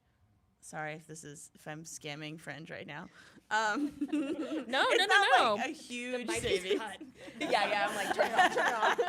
It's not like a huge savings, but it's a savings. And then also that you're marketed next to something else that like audiences would be really interested in seeing both your shows, and you can make the ad call that out and be like, if you like this, you'll like this or something, or just be next to each other and go in on it together. It's a little bit more logistics because you have to collaborate on the actual printing proof, but I recommend. Yeah, that's a great point. Yeah, totally not at all. Yeah, great. Yes, Especially for solo artists. especially for solo artists, totally. And even in general, if you I mean, we were talking about a lot last year. There was a lot of dad shows, right? I mean, like, if that's the case with y'all, if you want to like join community with all the dad shows and help market each other's shows, go for it, right? Like that's part of it too, is like being aware of the other shows that are happening in Fringe and supporting them as well too. That'll help you out in the end. And it's also just a fun and great thing to do. So. We're nearing the end of our questions, so I'm gonna ask you all, as a member of the Fringe community, what makes you pick a Hollywood Fringe production to see? So how does the show stand out to you as a prospective audience member?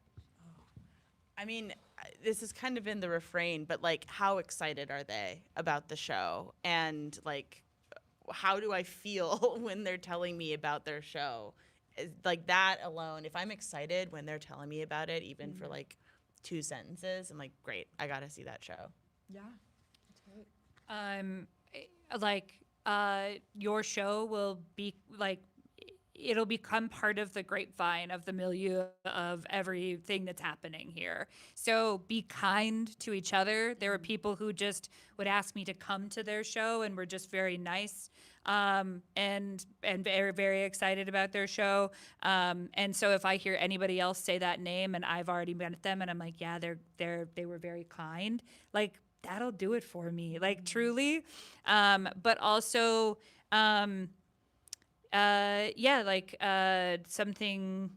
else for me was just like, tap in with people who are seeing a lot of shows. If you're seeing a lot of shows, go see a show with them that you don't know about and let people recommend you to go see work that they have been really excited about.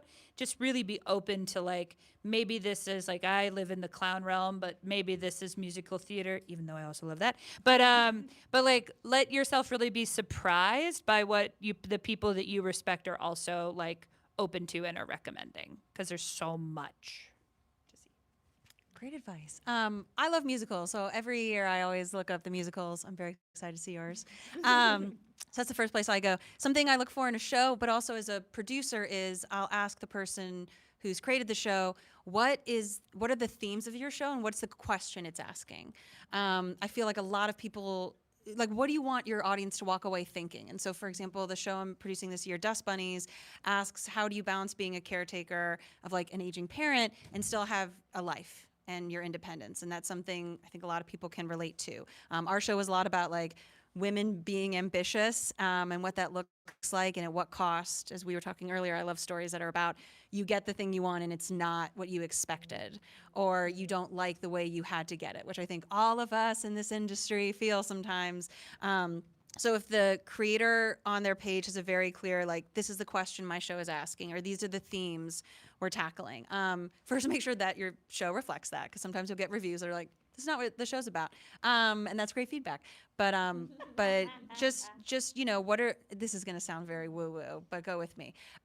You're displaying humanity. Like, what about and I know it seems like a big topic, but like, you're putting art up. You are taking your perspective and the thing you want to talk about and putting it up in front of people and asking them to think about that. So I know it's a big, heady question to ask about your show, but the more you can connect with people's humanity of like, what are you exploring with this show, the more they're gonna be like, oh, I like art. I wanna, see what you're exploring and how. Let's see, how did I pick the shows? I kind of just went to like any friends that I made at Fringe, I would go to their shows. Even if I didn't understand what it was about or I didn't like relate to it based on their log line, I was just like, you're like Elaine was saying, like, you're really nice and you're helping me out in this big overstimulating environment at this bar. So I'm gonna go see your one person show and it's gonna be awesome. Yeah, and so you have friends maybe just like from the industry that you already want to go see their stuff, and then maybe they're gonna recommend something else to you. And like some other people were saying, there are gonna be shows that you're just hearing about over and over and over again. Like, this show is so funny, or this show is so well done. Like, everyone needs to see that, and so kind of make sure you're making time for those shows that are gonna be like really like amazing, life-changing works. Like Haley McAfee's show. I didn't get to see it during the Fringe run, but I got to see an encore performance, and it was so good. And so now when it like becomes famous, I can say that I saw it the first year it was up. So yeah, that's kind of like, go see your friends, and then see what people are talking about. Yeah, I definitely saw a lot of clown shows for the first time last year. Like, who did, Seamus did the Nancy Reagan clown show in this theater, and I walked away with a completely different perspective on clowning. It was such an amazing show. But he pitched it so well at office hours, and I was like, I gotta make time to see the show. So. Also, work your friends' box offices and pitch your shows. I went to Seamus's show because Seamus was working RM's box office, and I was coming to see RM's show, and Seamus was like, come see this, and I went for it. And so working box office and working ticketed box offices for your friends, if that's a possibility. Like, Betsy Cox became one of my really good friends during Fringe last year, and we met the first day, and we decided to swap box office working for each other, and we were friends ever since. We still talk. But do that. Bring your own poster. Bring your own postcards to that and say, hey, I'm also doing this thing here. And then like chat up the box office people too, because they're part of this community. That's good advice. Yeah, that was great. Thank y'all. So we kind of already talked about this throughout our other questions, but not to make you guys relive these.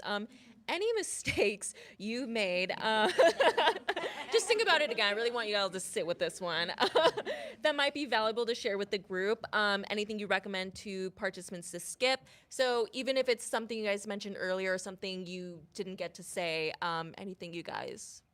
And specifically as it relates to marketing, not like No, this could be general. This could be general. This could be general. Really, what's important? Yeah. One. This is the first thing I thought of was I I didn't have my script totally done until like the morning of my tech rehearsal. And so, like, the great thing is everything turned out fine. The show was fine. It got good reviews. I had a great time. It was a nice, like, beginning of my Fringe journey. The stress, though, is unnecessary. So I guess, I don't know, that's something I didn't do a second time. I wouldn't recommend doing it again. It's not a fatal flaw, but I don't recommend. When it comes to marketing specifically, though, I think I had mentioned it earlier, like not really setting a calendar or like an intentional plan for myself. I was very much just like, I've got all these great photos. I'll just post them when I feel like it. And then it just becomes so stressful. And then I get in my head because it's not like telling any sort of story that I want to tell because I didn't give it a lot of forethought. So I recommend just giving yourself like a couple hours and map out like what do you want to share on social media or in person, like wherever, but I think especially social media because it's easy to get sucked in. What do you want to share? How often do you want to share stuff? And then you can just like plan it, schedule it, post it, don't think about it. Because there's really, once it's out there, beyond like engaging with people who engage with it, pretend it's not there. Everything is a chance. So do it. Like whatever it's gonna be, you already signed up, you already decided to be here, you took a ton of risks already. You're spending your Tuesday evening here. Like you've already done all of that stuff. So everything is a chance from here on out to talk about what you're doing. So it's like what is it? Like we miss all the shots we don't take. It's the same thing. Just like take the shot, tell the person, bring it up, practice it on whoever you need to practice it on, practice it. I practiced my log line in the mirror, everybody, before office hours because I was so nervous. But I was like, my whole job is to do this right now. That's what I want to do. So just like, yeah, don't waste it. I last year really lived by the like you get into Fringe what you put out of it. So I'm very happy to say like this truly was one of the best experiences of my life. And the community is so supportive, and you guys give so many resources. So I learned a lot from previous shows versus the one I did last year. I think the biggest thing that I tell people is no one's going to care about your show as much as you do. That's a hard truth. But for example, I had 9 cast, and getting them all to commit to rehearsal times, I was like, why doesn't everyone care about this as much as I do? And like, I'm paying you guys stipends, like, why aren't you? And I'm like, oh, people have lives and work and emergencies. I mean, you just get so caught up in like, you have to be your #1 fan of your show. And then, so realizing that humans are humans, and to be, treat your collaborators with grace and yourself with grace. I know that when I first moved out here and I was originally an actor, I would tell people like, they ask what I do, and I'd be like, oh, well, I'm an actor in LA, and someone stopped me and were like, don't ever say it like that again. Like, you are in a place, maybe New York, but like, you are in the place where artists are. So when you talk about your show, don't be like embarrassed. Yeah. Don't be like, oh, it's a small thing. It's Fringe. I'm just trying it out. You're like, I'm putting up a show, and that's a big deal. Like, I'm investing time, I'm investing money. Like, be proud of yourself and own your show. Once I started doing that, it just changed everything.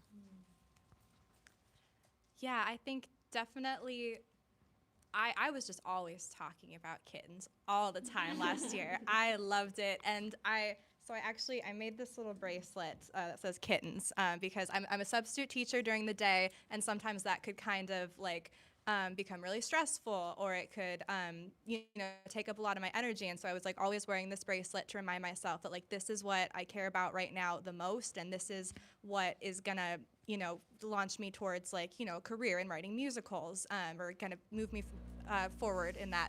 Sorry. And so this was me. My fault. Okay, but my point. My point with that was it like people would compliment me on my bracelet, and then I would just like talk about that with like a random guy at Trader Joe's, or like with a random person at the Grove. Like I literally had a guy selling like these prints at the Grove ask me about my bracelet and buy a ticket to my show right then and there. There was a guy that was like canvassing for like human rights outside of Target. He bought a ticket to Kittens too, and then I recruited him to be an actor this year. So that was very exciting. So just like be open to like wherever you might end up talking about your show. Always be excited. Have your pitch ready, and yeah, it'll surprise you. Like the people that want to engage, the people that want to help. People will be like, oh, can I do props for your show, or can I run your box office? Because yeah, people want to support the arts if you give them the opportunity. Oh, that was like such a sweet way to pass it. Oh yeah, keep Oh, going. I'm so Sorry. This is not a mistake, but it's another advice thing that I wanted to share related to marketing. But review the shows that you see. Yeah. Post the reviews and Post, of the shows post, that you like see. share when you, especially when you're doing comp swaps. Like I would say all the time, but especially if you got to see that show for free. Review the shows and ask for reviews from people.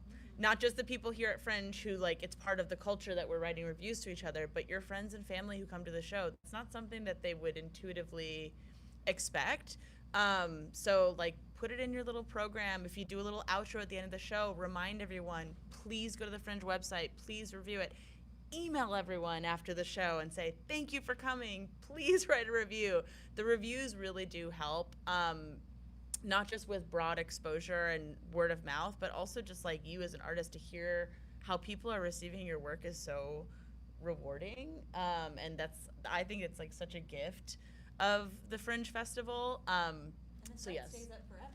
Like, yes. I pulled reviews for a show that I traveled my show to Austin, and I pulled reviews from the Fringe website for that to use that. They're there forever. Yes. Also, I went to shows because somebody who came to my show posted a picture and like wrote me a review on the Fringe website and then included a quote of that on the Instagram story. And I was like, yeah, I'll go to yours. Like, of course I will. Like, and it's priceless. You can repost that. You can save it in your story archive. Like, all of those things just get to be community. Yeah.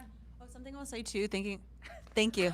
No, I was worried. Something I will say, and it's if you have the money, because I know digital programs are a great thing, but I will say there's something about entering a theater and everyone's on their phone at the beginning of your show that pulls me out of it. So if you can, even a program that's just the front and back, it's so easy for people to take a photo of it. And it's such good marketing. Best marketing is word of mouth. And I was so happy that I invested in our program because so many people, that's what they post of the show. And you're like, you just give your audience tools to make it easy to share your show. And that's one of the ways. I will say, please be respectful when you're asking people to review your show. Do not harass people individually. Don't. Maybe, I think there's a mass email feature on Fringe, and so that's a really nice way to just like email everybody who bought tickets at once and not just like, DM one person 70 times. And God forbid you thank them in the same email. Yes. Do that.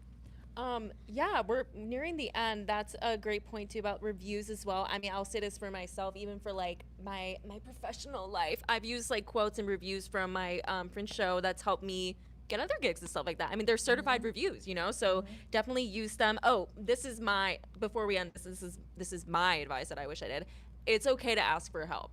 Like box office, asking for marketing, ask for help. It's just do it. People want to help you. You'd be surprised how many people would want to help you, and then help them back if you're able to. Even just time is priceless, and if you're able to give time to other people, they'll give it to you. And I think that means it's really a beautiful part of Fringe too, and I think the theater community here. You guys kind of already did this, but last thing before we get into our Q&A, I want to make sure there's enough time. Any last word of advice for participants? No? All right. Awesome. Thank you all so much. We're going to do a Q&A, but that was our incredible panelist. All right. Yeah, give him a hand. All right. So Roddy's going to take the mic. Okie dokie. Who's got questions? Great. Perfect.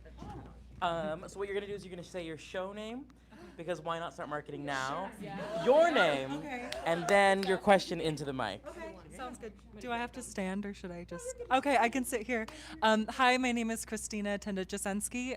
My show is called Glossolalia, which literally means speaking in tongues. And my question is regarding content warnings and marketing. What is your opinion? Do you think that they are necessary? Is it better to add a QR code? I guess it kind of depends on the material on a case-by-case basis, but I just wanted your thoughts on that. I would say definitely put any content warnings on the Fringe website without a doubt. You, especially on your main page, because there's not really a character limit to how much you can say. So if there are specific things that people are going to want to know going in, absolutely put it there. And I guess I don't know what my advice is for like physical things. That's my broad thing. We did our show had loud noises and fog and flashing lights. So we made a note of that on our page, and we also had a sign out front. Now, I don't know how you would approach a show, because I know a lot of Fringe shows deal with really heavy topics, and I think they posted on the site, but I don't see like a sign out front saying like trigger warning, we're going to talk about suicide, for example. So I wonder how best to approach that. I know like Fringe is an inherently very, shows can get very heavy by the nature. So I think because the majority audiences will buy through the website, just having that in bold somewhere. And then I think any like physically triggering things assigned immediately out the door would be my advice. Yeah, our show had the content warnings, SA and eating disorders. So we had it on the website, and then we also had it in our physical program. And I think I really appreciated that when I went to other shows, and they could kind of warn me beforehand, and I could be like, okay, I might want to sit this one out, or like, okay, I'm fine to see this, and I'm glad to be prepared. So I think it's really really kind to do that.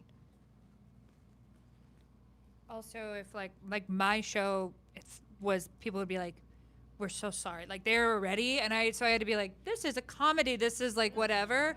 But I was like, I do have like sexual content, which sounds weird when I'm describing the show, but it's part of it. That was also not traumatic. So sexual in nature, but like not traumatic is like it's so there's different things. So I think it is a true kindness to tell people if something triggering could be in it. Hi, my name is Eli Beers Altman, and I will be directing Do Not Resuscitate, which is a comedic murder mystery about CPR. So I'm excited about that. This is my first Fringe Festival.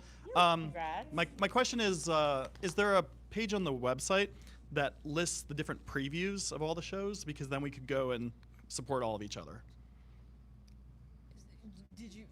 I'm so sorry. No, I was saying go to Jeanette. But it's like There is. I'm blanking on the link, but it populates every time a performance is added, and then you can really see. Also on this. Oh, I'm sorry. Yeah. Yes. Hi, I'm Roddy here, guys, on the live stream. Yes, there is a function where you can see what shows are performing during previews. Mostly in the search bar. You can search by date and by venue.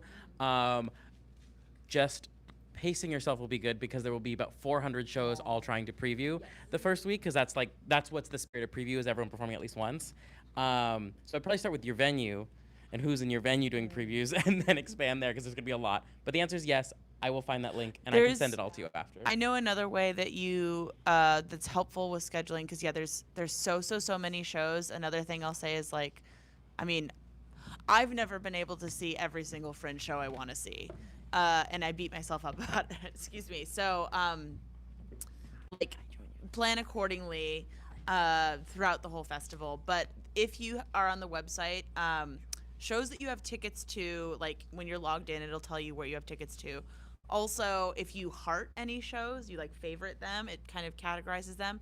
And when you go to your calendar, it'll give you a calendar view that's just your calendar. So it's the shows that you either have tickets to or that you've hearted, and it color codes them. And that's a really helpful thing, because then if you know you want to see a show, you'll see the red dot of like every time in the month you'll be able to see the show. just also like that calendar. If you have a show that you liked or you did, I would just look up the physical calendar too to be like, what's around there? Because if I have a couple hours to kill, maybe there's something there that I haven't liked, but I've heard somebody say it in passing. The website is really, really useful. All of the calendar tools are incredibly useful.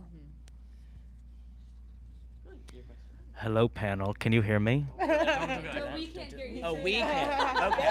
Don't get that. Sorry to the live stream for that one. Hi, everyone. I'm Warren Riley. Hello. You guys are all dressed like your characters in something. Like, this is like a good character Maybe design. it was strategic. This panel's good. Like, the colors are great. Sorry, that was just something from my mind. Anyways, this is my best friend, Cypress. And we're producing Urgent Care, which is a play I wrote and they're directing. Urgent Care is about, Urgent Care is about a trans man who is preparing to receive a hysterectomy when his ex-girlfriend comes back into his life and claims that she's pregnant with his kid.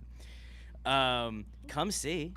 Our question is, you guys talked a lot about office hours, and our question is, we're also still full-time college students, and like, how many office hours did you go to? How did you make time for the like fringe events where you're chatting with everyone? Like, what did you guys do? Yeah.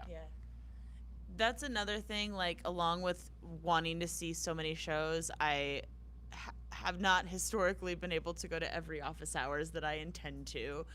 So give yourself grace, check in with yourself, because like, you don't want to exhaust yourself, you don't want to get sick. But I like, the office hours are my favorite personally because it's at the same time every week. So I like to do that as a starting point and just having it on my calendar of like, this is happening every single week. I'd like to go to as many as I can. That's my office hours advice. I also, it's like, be really gracious with how burned out you can get and your time. I would try to always go at the beginning of office hours because that just fit my schedule more. I would also, sometimes I would be like, maybe I get a drink this time, maybe I don't get a drink this time. Just like also be real that that's part of your budget is being there. It's also part of like your social budget is getting drunk and imbibing. So just like, just like be real with yourself of like, I can do an hour and then I'm gonna go home or go get dinner alone or go do something, whatever refreshes you. I love office hours. I won't shut up about it. I think it's one of the greatest things Fringe does. And in a community where a lot of interactions can feel very transactional, office hours does feel like such a pure, like, I just want to talk about my art and I just want to hear about your art. And you'll still get people who are transactional. But that's just, there's over 400 shows. So I would say, like you've said, go when you're not feeling burnt out. Especially the closer your show gets and you're in rehearsals and tech. I remember telling we had no understudies, because who can?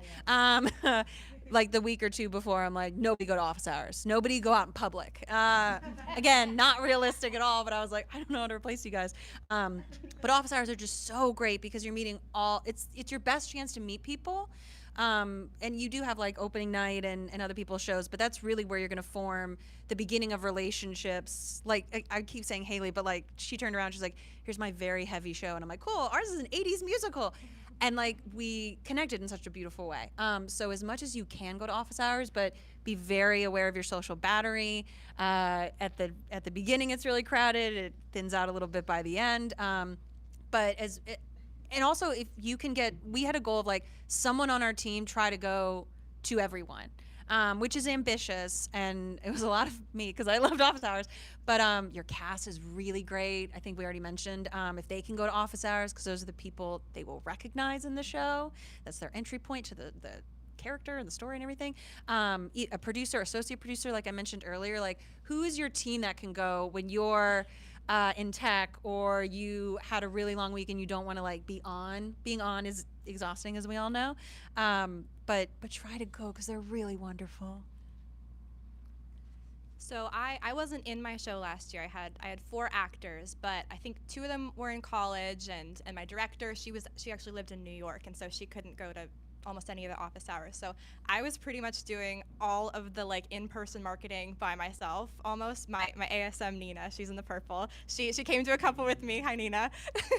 But yeah, so it was a lot kind of doing all of that pretty much by myself, but I approached it as I want to push myself and I want to be scrappy, I want to grind, and so I tried to go to as many as I could. I don't even know. I went to like 7, something like that. I don't know if that's possible. I don't know how many there were, but it felt like I went to 7. So yeah, I think being realistic, and also if you want to push yourself, definitely do that. If you want to pace yourself and kind of budget out your energy, that's great too. I think, yeah, just make it kind of align with what your goals are, what you have time for. You know, are you guys seniors in college? I'm a senior and they're a junior. Okay, great. Yeah, I mean, like senior year, that's crazy. I cannot believe you're doing a fringe show right now. That's amazing that you're kind of having time for that as you're graduating. So yeah, be realistic, push yourself if you want to push yourself, pull back when you want to pull back. That's kind of what I tried to do. But yeah, especially if you're planning to stay in LA, like you meet so many people who even like outside of the fringe bubble could be amazing collaborators, amazing people to recommend you for a job, amazing people to just like learn from. So yeah, and you don't have to buy a drink. I don't think I ever bought a drink because I was having some health problems and I wasn't drinking during the time. So it's like a free way to like network with a bunch of people in your arts community. Also, if you all are a team and you can go together, every time I went with my co-writer, it was so great because like I would be on for this 10-person group, and then you go to the next group, and then like she would take over the pitch, and I'd be like, great, I get a break. Or you can divide and conquer. Like it's just nice if you can not be the only person at office hours, just because you can get more done and not maybe be as exhausted by the end. Yeah, for solo artists, find a buddy. Find a buddy and like Yeah, but like find other solo artists that are doing stuff and go with them. Then you can meet the people that they've met, and they can meet the people that you've met, and then you're all cross-pollinating, and it's really wonderful. And then you also just get to hang out with maybe a close friend of yours that you have. I will say this, that I remember my first office hours that I went to was like the Broadwater, the Plunge. And I walked away from that, and I was like, I've been doing comedy for a while. I was like, Mom, I'm officially in an artist community, and like that's the vibe there. So it's just like it's really, really special. So if you can swing it, you should swing it. I'm gonna jump in and add 2 things. One, everyone's batteries are at different levels. We also have this new program this year where we're doing walks around the reservoir, and we're doing Plumber Park. They're really fun. We had no finish, Roddy. Oh, the other thing is, can I get a time check? Yes, 8:57. Great, 8:57. So if anyone has to leave at 9, I totally get it. We've budgeted, so we have we have the space a little longer, so we can go in maybe about 10 minutes, because I know there's about questions. Also means we're probably gonna head into like a lightning speed question, so it might not be that every one of the panelists gets to answer. But also you can talk to them in the courtyard if they're available, because we're gonna kind of like exit out there, and we'll kind of break down this room. But you have a question. I'm just gonna plug also those walks one more time, because the first one was last weekend. It was really, really lovely. It was like a more chill office hours because you have so much more time and so much more space. So yes, thank you. I'm Dara. I have a solo storytelling show called Homecoming, which is a darkly funny tale about losing my mom and finding myself again. And okay, it's 2 questions, but super quick, and you can answer them in numbers. One is just like, how many postcards do we need? And then the second is, I work full time, and when you all are talking about like fringe weeks and like going to a million shows, and then you're doing your shows, and it's like, I don't know if you guys took time off or not, or were able to, but like, I'm just trying to get a sense of like, how many shows did you guys go to, a week, if you also did all these comp swaps, and what that might look like. So, but you can answer it as quickly, I don't want to. For the flyers question, for the postcards question, if your budget allows, I would maybe do like up to 200 in the first print. Oh, that feels like a lot. Up to 200, and then because you will fly through them faster than you expect. And depending, I guess, on how quickly you fly through those, I would usually reprint more in groups of 50, especially once the actual festival is starting, because once you're in the thick of it, people are a little bit less interested in getting more show collateral. Not totally, but just comparatively. So yeah, like 200, I would say the most I had over one fringe was maybe like 400, maybe. Yes, I forgot the second part. Why I looked at you like that. Minuteman Press has a deal that's like 250 postcards and 10 posters or something like that. That will be like a great entry level deal. It's like $100 or something like that. I went and I did that, and they printed them for me same day, and then I was at office hours literally after that. So I would reach out to Minuteman Press. There are multiple locations all over Los Angeles. I work full time as well. Luckily, there are no shows during the day during the weekdays, so you don't have to worry about that. Everything starts at 5 p.m. and then goes until late. 4? I think so. I basically, everything that was outside of my job and my stuff at Fringe, I stopped for the month. So all of the other comedy pursuits that I do, I put those on pause because I couldn't put my job on pause. So if you have the luxury of PTO, probably there's some time to take it. But I would also I just was like, okay, I'm going to see 7 shows in a day on a weekend day, on a Saturday. And I'm living at the Broadwater that day. I'm coordinating everything where I can, where venues are close to each other. It's just really like a puzzle, is my recommendation. Quick pause. It is 9. So for those who do need to leave at 9, feel free to do so. Thank y'all for coming. I'm so sorry. We'll continue going a little bit more, but I know some people need to go. Feel free. I think 300 is great, like 200 to 300. Yeah. I feel like I should wait for people to leave and talk. Yeah, that's a great amount, 300. We did 20 postcards per team member, and I had 15 team members, so that's great. And use those discounts. In terms of number of shows, I was very fortunate I could take off time. I think June, like you mentioned, if you can get put pause on your other responsibilities. June is the month for both you as a performer, because as much as you can protect yourself and your energy, weekends, Saturday and Sundays, yeah, it was like from like 10 a.m. to like midnight. It's a festival. You're at a festival, and embrace the festival nature. I saw 15 shows, and we had 6 shows, and that was insane. That was a lot. But I know one of our associate producers, Spencer Frankberger, I think set the record at like 40 shows or something. He's a machine, and he also texts at Stephanie Fury. So do what's comfortable to you, and again, you're gonna meet people at like that are doing comp swaps, so you meet office out. Like your dance card's gonna get full before you even have a chance to like, oh, what are shows I want to see? Because you'll just meet so many artists that you're like, I gotta see your show. So play it by ear and try to give yourself as much time, especially in June, if you can. I'm gonna jump in. Sorry, Annika. So 2 things. One, for the Minuteman Press mention, amazing. They're one of our partners. They have discounts, especially the location in Hollywood. So check out the Artist Hub for that. And I forgot the second thing, but Annika, I'll have you go first to answer this next question. Okay. Oh, do you want me to answer the previous question? Whatever question was gonna come next. Okay, go ahead. Go for it. Hi, I'm Michael Dukakis, the actor, not the politician. And the show we're doing is called Punish Me. It's inspired by true events, and it's about narcissism and obsession. The question is, because we had a run a few months ago, and I know what kind of people loved it. Is it a bad joke? Is it a bad marketing? Is it discrimination if I say, because it's cinematic and adult themes and nudity, we say for people over 18. But is it bad or discriminatory if I say for people over 18 and below 65?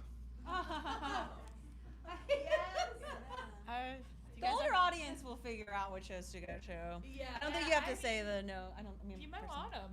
Yeah, I think you'd be surprised, and you don't want to alienate the 65 and older community who's still spunky. Yeah. Because they weren't all on the microphone, they said, market to everybody. Other thing that I remembered, someone in the chat was mentioning, what is a comp swap? I'll just define it real quick. Or Jeanette answered it? Oh, Jeanette's been helping. No, you got it. We got a lot of time. Here you go. Oh, thank you. Hi, I'm Jessica Glassberg. I am producing a one-man show for my husband because I'm such a good wife, you guys. I'm a catch. It's called I Suck, a vampire comedy. It is the story of a middle management vampire who can't catch a break and has been terrible at being a vampire for over 1,000 years. So this is our first time fringing. Is that a word? Did I make it up? It's fine.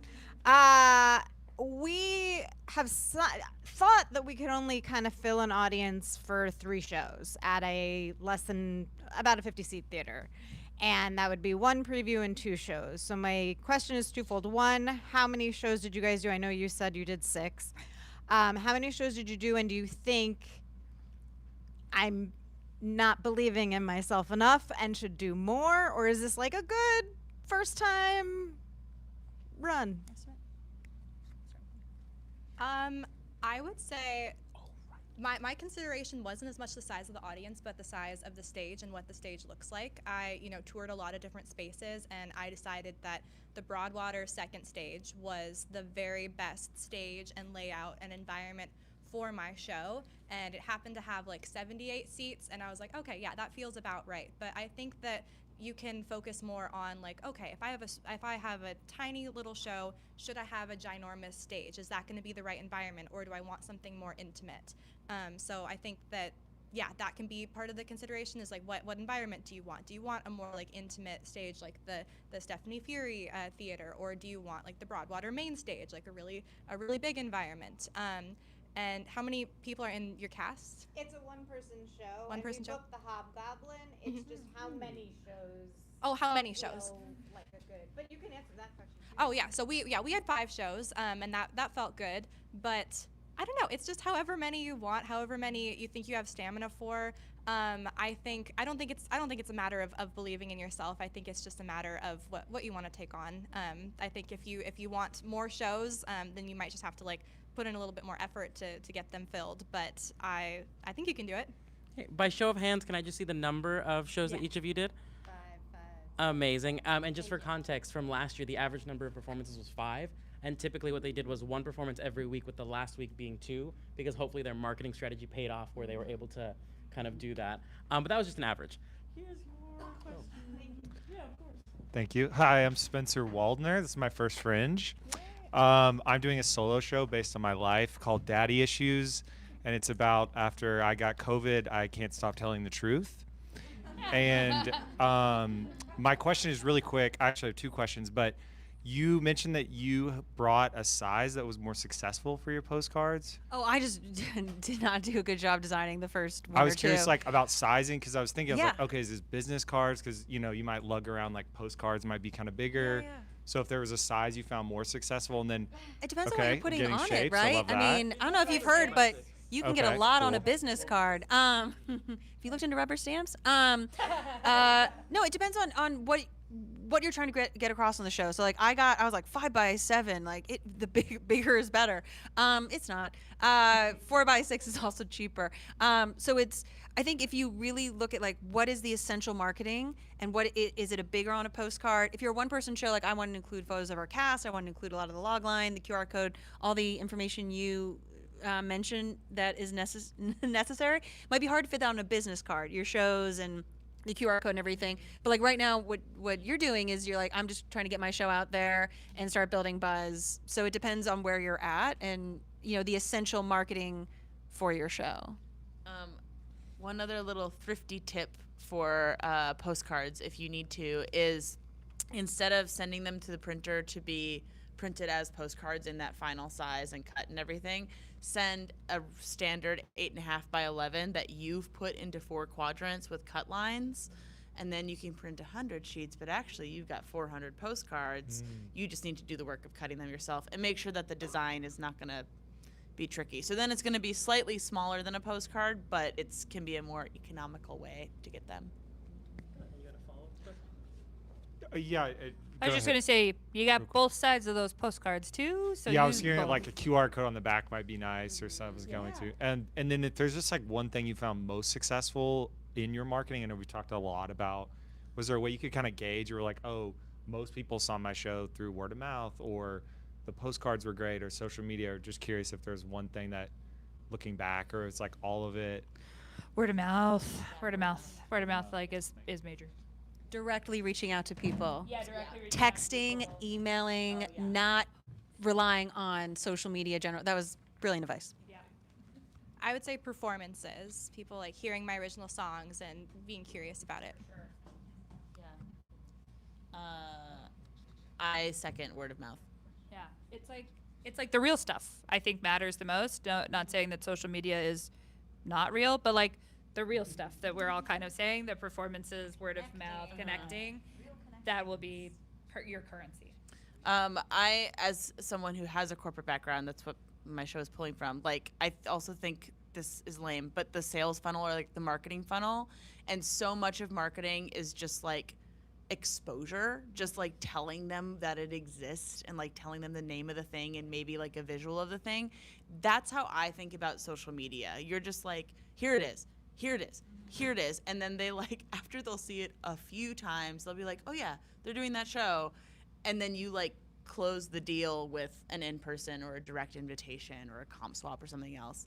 But that lens of like, this is what this tool is for has also helped me prioritize it accordingly. Me? Hi, thank you guys so much.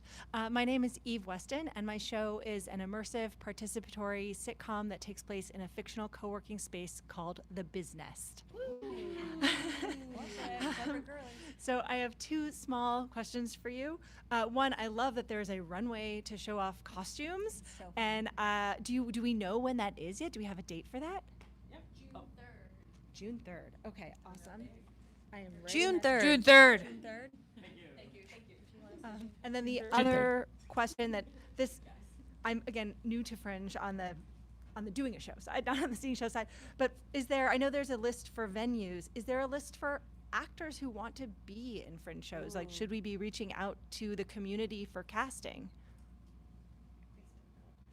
I agree. Yeah, we're kind of whispering here, but Facebook, because we're a meta-based festival opposed to Edinburgh, which is more Twitter X. But the Facebook group is more. I did not know Oh, this. no, it's just a thing. It's just a thing. Well, now you all know. Now we all know. We still use Twitter and X. But so the Facebook group, we've been going. It's been going for maybe 16 years, as we're celebrating 16. So all of the previous Fringers, this current year's Fringers, that'll be your biggest resource share. And then some people do post on. You can maybe speak to that. So I'm also an actor, so I've noticed a lot. So Facebook group, I would say that first and foremost. Actors Access is becoming really, really big, especially for an actor compared to other casting websites. It's cheaper, but I personally have been seeing a lot of casting calls for Hollywood Fringe shows, and I've seen a lot of actors looking into that. So if you're really looking to it, you could do Actors Access, but the Facebook group is great. I cast off Actors Access and Backstage, and then I would go look at other shows I saw and reach out to their cast. And I would also go to musical improv shows at UCB. So you can like scout talent. I think improvisers, if you're doing a comedy show, guys, they're the best. They will bring things to your show that people are like, such great writing, and you're like, that was a choice they made. So there's a lot. You live in the best town to find talent. Hey, I am Amanda Lynn, a pear-shaped musical instrument. Very true. I did a show wearing all the hats in 2022 called The Shape of Me, Living Out Loud in a Fat Body. And this year I'm producing a double header of 2 ensemble one-act pieces, both set in cemeteries. 1 cemetery, 2 plots, the most fun you will have at the cemetery. It's a blast. You're going to have so much fun. But I just wanted, it's not a question, I just wanted to offer something in the ticketing range that I didn't know the first time around, especially for like you folks who are doing one-person shows, small shows. Put in a code for double your ticket price, because there are a whole bunch of people who want to support you and will pay double just to do that, even if they can't come to the show. You have people out of town, people just want to do that, and then you can have them let you know, and you can use those as comps for other people, so you know you have that seat if someone's doing that. And it was just it was like it blew my mind, and I don't want you guys to miss that chance. I'll also add to that, as I'm walking to this side of the room, that a pay it forward like discount code kind of option is not uncommon. We can talk more about that. And I recommend for more ticketing and discount information, that's all going to be on web sessions number 2, moderated by Lois, so you know it's going to be really good. Can I also say, if you volunteer with Fringe, a lot of shows, which I did last year and I loved it, a lot of shows will offer up a discount code for the volunteers, and I think you can opt into that. And I did, and like 2 people used it. So it not like it's used a lot, but volunteering with Fringe is another great way to get your show out. That hasn't gone out yet. We'll email you when that list is ready, and you can like fill out a form. Hi, I'm Jordan. We're putting on a show called A You Problem. And it's about a health and wellness grifter who's trying to sell you, like the cure to everything, inspired by our experience being chronically ill. But I actually, Emma, this is crazy.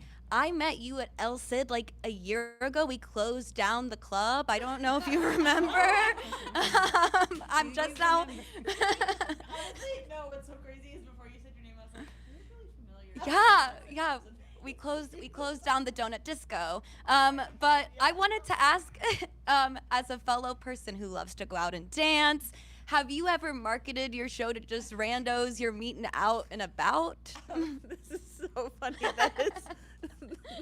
That's the last time I was at El Cid. Was that time we met. Like, I'm not someone who's like out all the time. So it's very funny that's okay. Alright, you can do that's now how you all see me.